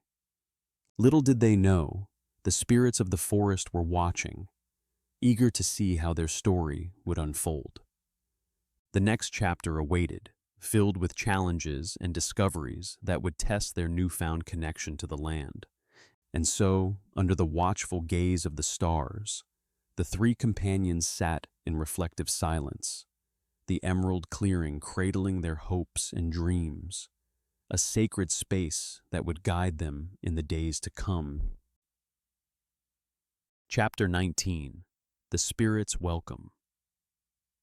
As the sun dipped below the horizon, the emerald clearing transformed into a surreal tapestry woven from the threads of twilight. The golden rays melted into a lush green glow, illuminating the pool at the center of the clearing with an ethereal luminescence. The air was thick with anticipation, each breath taken by Everly, Dain, and Kai resonating with the magical pulse of the forest.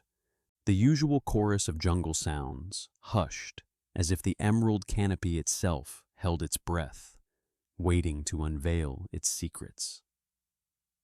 Everly stood at the bank of the pool, her heart racing, her bright green eyes reflecting the shimmering water. She felt the forest wrapping around her like a warm embrace, pulling her deeper into its narrative. Her fingers brushed against the soft ferns at her feet, the delicate fronds quivering slightly under her touch, alive and aware. "Can you feel it?" she whispered, her voice barely above a breath. Dain, tall and lean, with a weathered face that spoke of wisdom and adventure, nodded slowly. "It's as if the very essence of the forest is welcoming us," he said, his tone reverent. "The spirits of the canopy are here, Everly. Their presence is palpable." Kai, his dark curly hair catching the fading light, grinned as he leaned closer to the water. "I've never seen anything like this," he said, his bright blue eyes wide with wonder. "It feels alive." He glanced at Everly and Dain, his enthusiasm infectious. "I can't wait to see how they respond to our offerings." The trio settled onto the soft bank, surrounded by vibrant orchids that seemed to bloom brighter against the fading light. The water pulsed gently, casting a soft glow that danced across their faces, illuminating the moment with a tender intimacy. They exchanged silent glances, each feeling the weight of the forest's presence, the shared sense of something monumental unfolding around them. "Dain," Everly finally said, breaking the silence, "what do you think we should offer?" Dain leaned back slightly, his gaze fixed on the pool. "The spirits thrive on gratitude and respect," he replied thoughtfully. "It's not merely an offering of material things, it's about the intention behind it. We must show them we understand and appreciate their gifts." Everly nodded, her mind racing with possibilities. She thought of her sketches, the countless hours spent capturing the beauty of the jungle on paper. "I have something in mind," she said, her voice steadying with resolve. As the sun continued its descent, the trio began to prepare their offerings, each of them deeply immersed in their thoughts. Everly reached into her satchel, fingers brushing against the soft, crumpled parchment she had carefully protected. She pulled out a sketch of an orchid, its delicate petals unfurling like whispers of beauty, a symbol of the forest's elegance. "This," she said, holding it up for the others to see, "represents the beauty I've found here. It's a tribute to the jungle and the inspiration it gives me." Her voice trembled with a mix of pride and vulnerability. Dain smiled warmly, his deep-set brown eyes glimmering with approval. "It's a wonderful choice, Everly. The spirits will appreciate your connection to their creations." Kai rummaged through his pockets, pulling out a small, weathered seed he had collected during their travels. "I found this on the path to the Whispering Grove," he said, holding it up between his fingers. "It's a seed from the heartwood tree. I thought it might represent potential, life that can grow from our respect for this place." "Perfect," Dain replied, his voice filled with admiration. The cycle of life is an important aspect of the forest's narrative. As they prepared their offerings, Kai began to weave a charm from palm fibers, his nimble fingers working swiftly. "This charm," he said, glancing up at his companions, "is something my grandmother taught me. It's meant to connect the wearer with the spirit of the forest. I thought it would be a fitting gift to show our unity with the land." Everly's heart swelled at the thought of their individual offerings, each one a unique thread in the tapestry of their shared experience. "It's beautiful, Kai. The spirits will surely recognize the love and intention behind it." With their offerings ready, they approached the edge of the glowing pool, the air thickening with energy as the atmosphere shifted. The water shimmered, reflecting their anticipation, and they placed their gifts gently at the water's edge. As the last offering touched the surface, a soft, harmonious whisper began to rise from the trees surrounding them. It was a sound that transcended words, a melody woven through the very fabric of the forest. The whispers crescendoed into a gentle chorus, each note carrying the weight of the Canopy spirit's acknowledgement. Everly felt an overwhelming sense of acceptance wash over her, as if the spirits were wrapping her in a cloak of belonging. They're welcoming us," she breathed, tears pricking at the corners of her eyes. Dain nodded, his expression mirroring her awe. "This is the forest's way of telling us we are part of its story now, that our journey is intertwined with its magic." Kai stood silently, eyes wide, absorbing the beauty of the moment. "I've always felt connected to the forest," he said softly, "but this is something different. It feels like I'm finally understanding its heart." As the whispers faded into the soft rustle of leaves, the trio sat in a reflective silence, contemplating the depth of their experience. The glowing pool continued to shimmer, casting ethereal light around them, illuminating their faces with a sense of serenity. "What does it mean to be part of something larger than ourselves?" Everly mused, gazing into the depths of the water. "I've always wanted to capture nature's beauty, but now I feel like I'm part of it." Dain, leaning back on his hands, exhaled slowly. "It's about stewardship, Everly. Recognizing that we are not separate from nature, but rather its caretakers. Our actions resonate through the forest, and we must honor that connection." Kai nodded in agreement, his fingers still weaving the charm. "The forest has been my friend since I was a child. It has taught me so much. I want to protect it, to ensure that its stories continue to be told." Everly looked from one to the other, her heart swelling with gratitude for their bond. "I never imagined I would find this place, or this connection. Thank you both for guiding me here. I feel like I'm finally finding my voice as an artist and a naturalist." As the stars began to twinkle above, filtering through the dense canopy, a sense of peace enveloped them. They strung their hammocks above the glowing pool, the soft sounds of the jungle serenading them into the night. Everly lay on her back, gazing up at the stars, each one a distant promise, shimmering against the velvet sky. She felt a deep sense of belonging, knowing they had been woven into the forest's story. The spirits of the canopy had welcomed them, and with that acceptance came a renewed purpose, one that would guide them through the challenges yet to come. In the stillness of the emerald clearing, as the night deepened, Everly closed her eyes, allowing the whispers of the jungle to lull her into a peaceful sleep, cradled by the heart of the emerald canopy. Unbeknownst to them, a new adventure awaited, one that would test their bonds and reveal the true magic of the forest.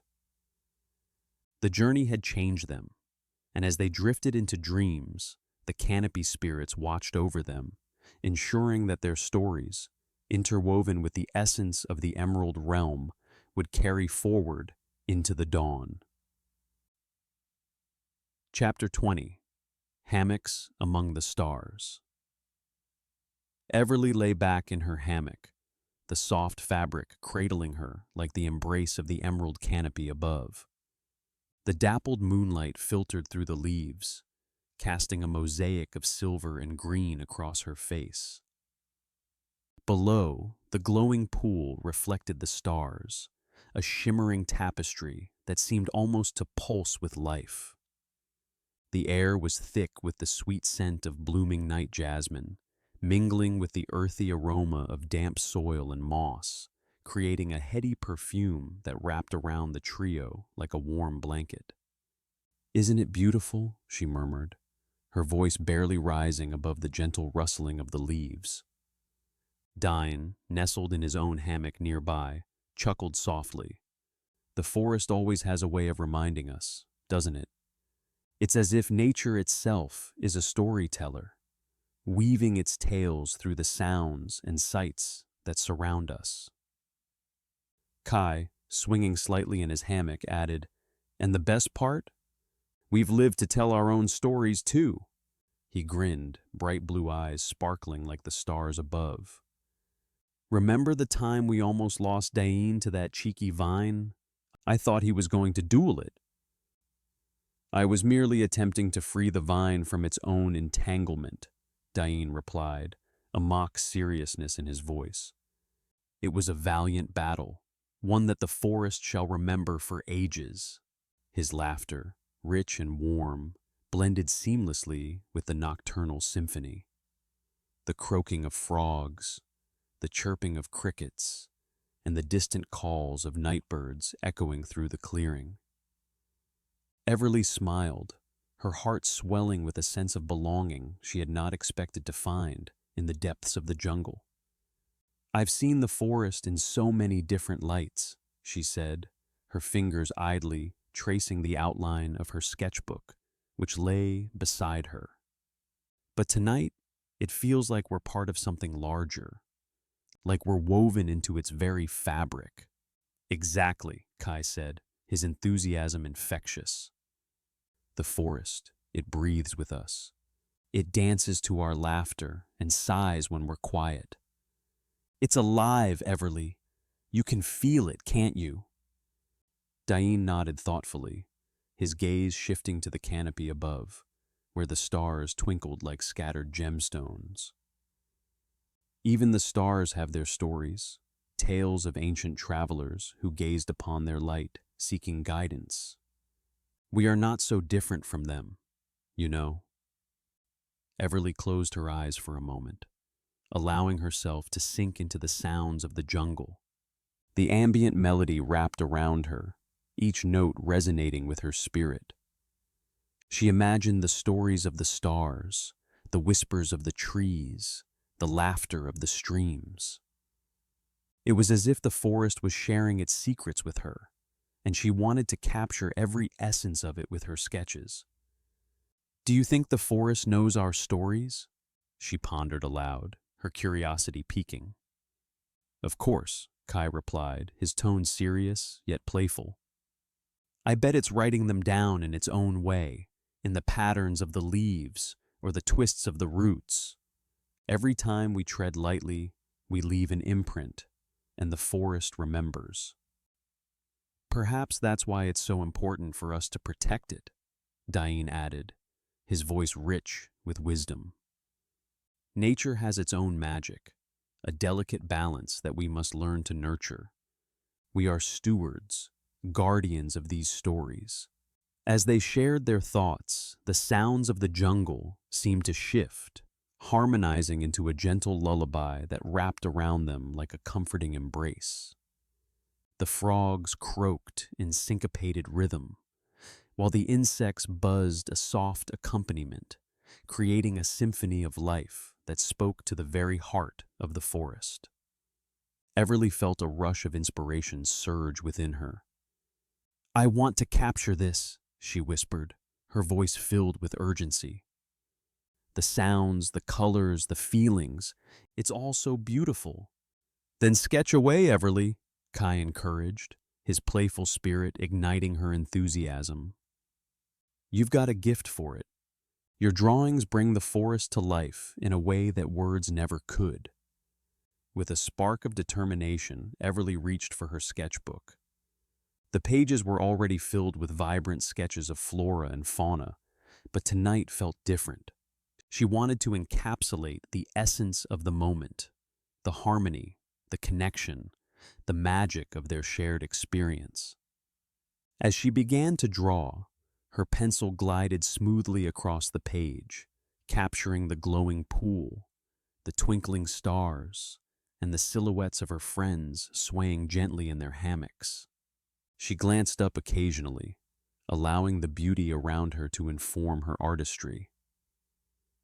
The forest was alive, and so was she, intertwined in a moment that felt both fleeting and eternal.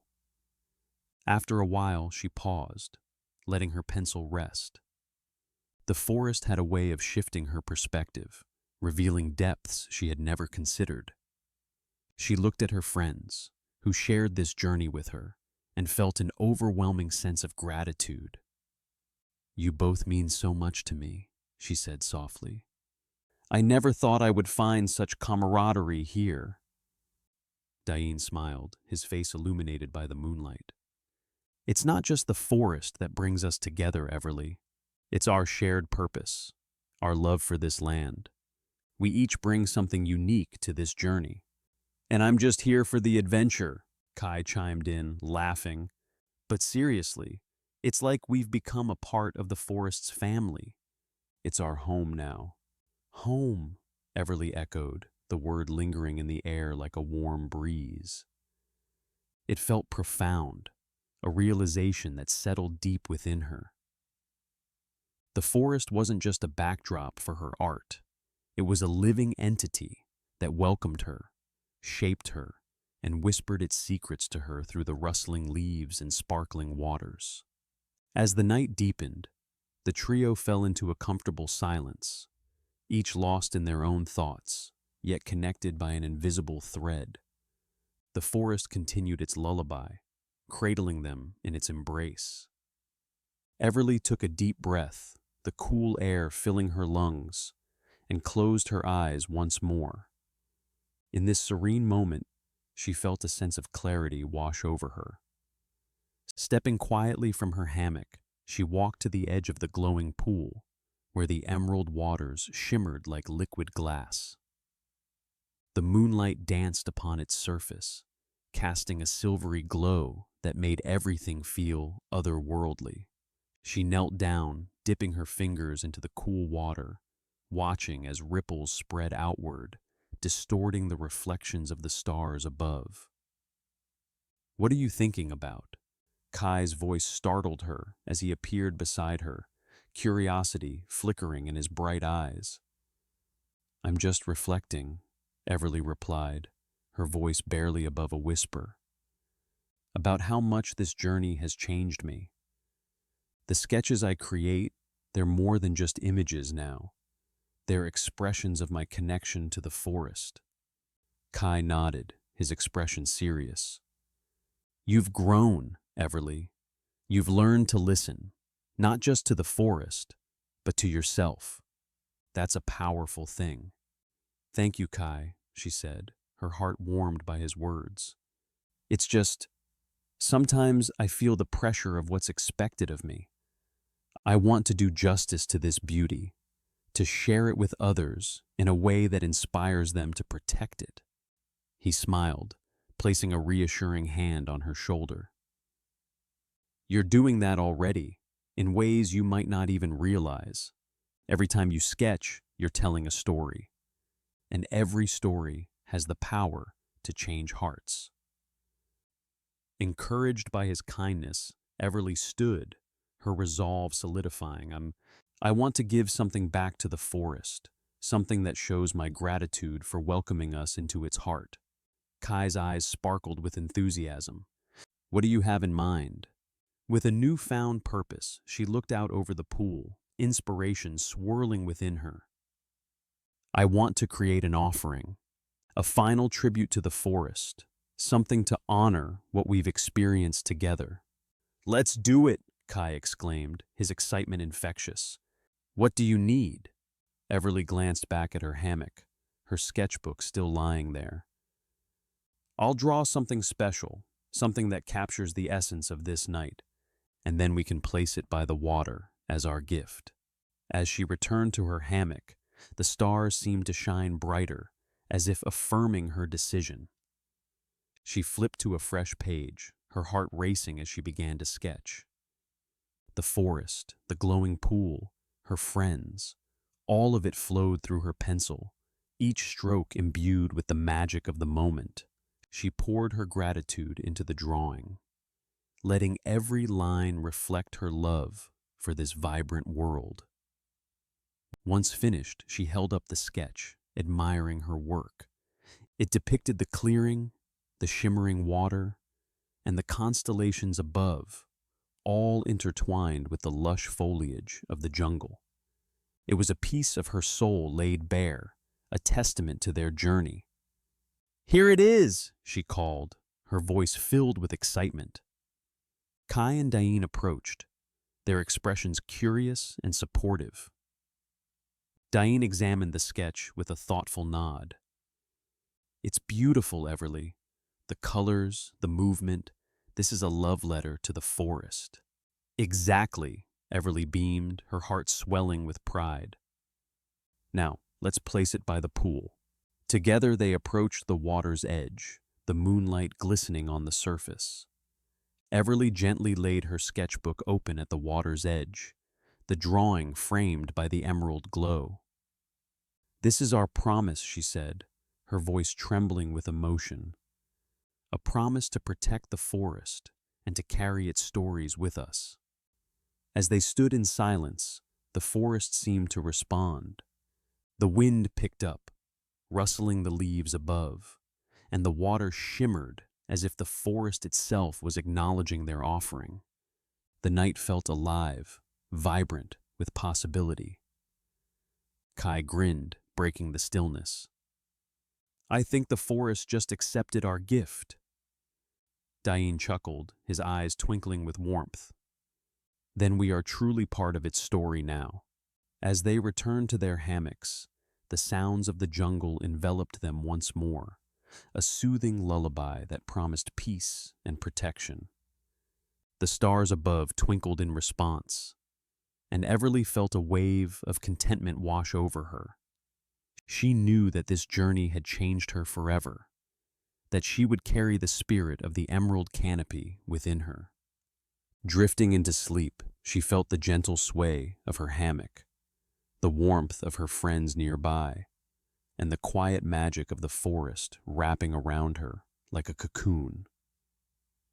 In that moment, she understood that the true treasure was not just the beauty of the jungle, but the connections they had forged, the stories they would share, and the legacy they would leave behind. As sleep took her, Everly smiled, knowing that the adventure was far from over. It had only just begun. As the night settles over the emerald clearing, the jungle breathes in harmony. The voices of the forest fade to a quiet lullaby, a song of stillness, of balance, of belonging. Everly rests in her hammock beneath a crown of stars, her sketchbook closed, her heart full. Professor Dain's steady voice has fallen silent, and young Kai drifts into dreams, his laughter now part of the forest's gentle hum. The canopy above glows faintly, as if the spirits themselves are watching over, not as guardians, but as companions. And the emerald pool shimmers one last time, reflecting the calm that only nature can teach. As you too return from the jungle tonight, carry this quiet with you. The rhythm of your breath, the patience of growing things, the soft reminder that the world is alive and listening. May your dreams be calm, your spirit light, and your heart as open as the canopy above. Thank you for joining us beneath the leaves, in the emerald canopy. Until next time, rest well and let the jungle's song guide you gently into sleep.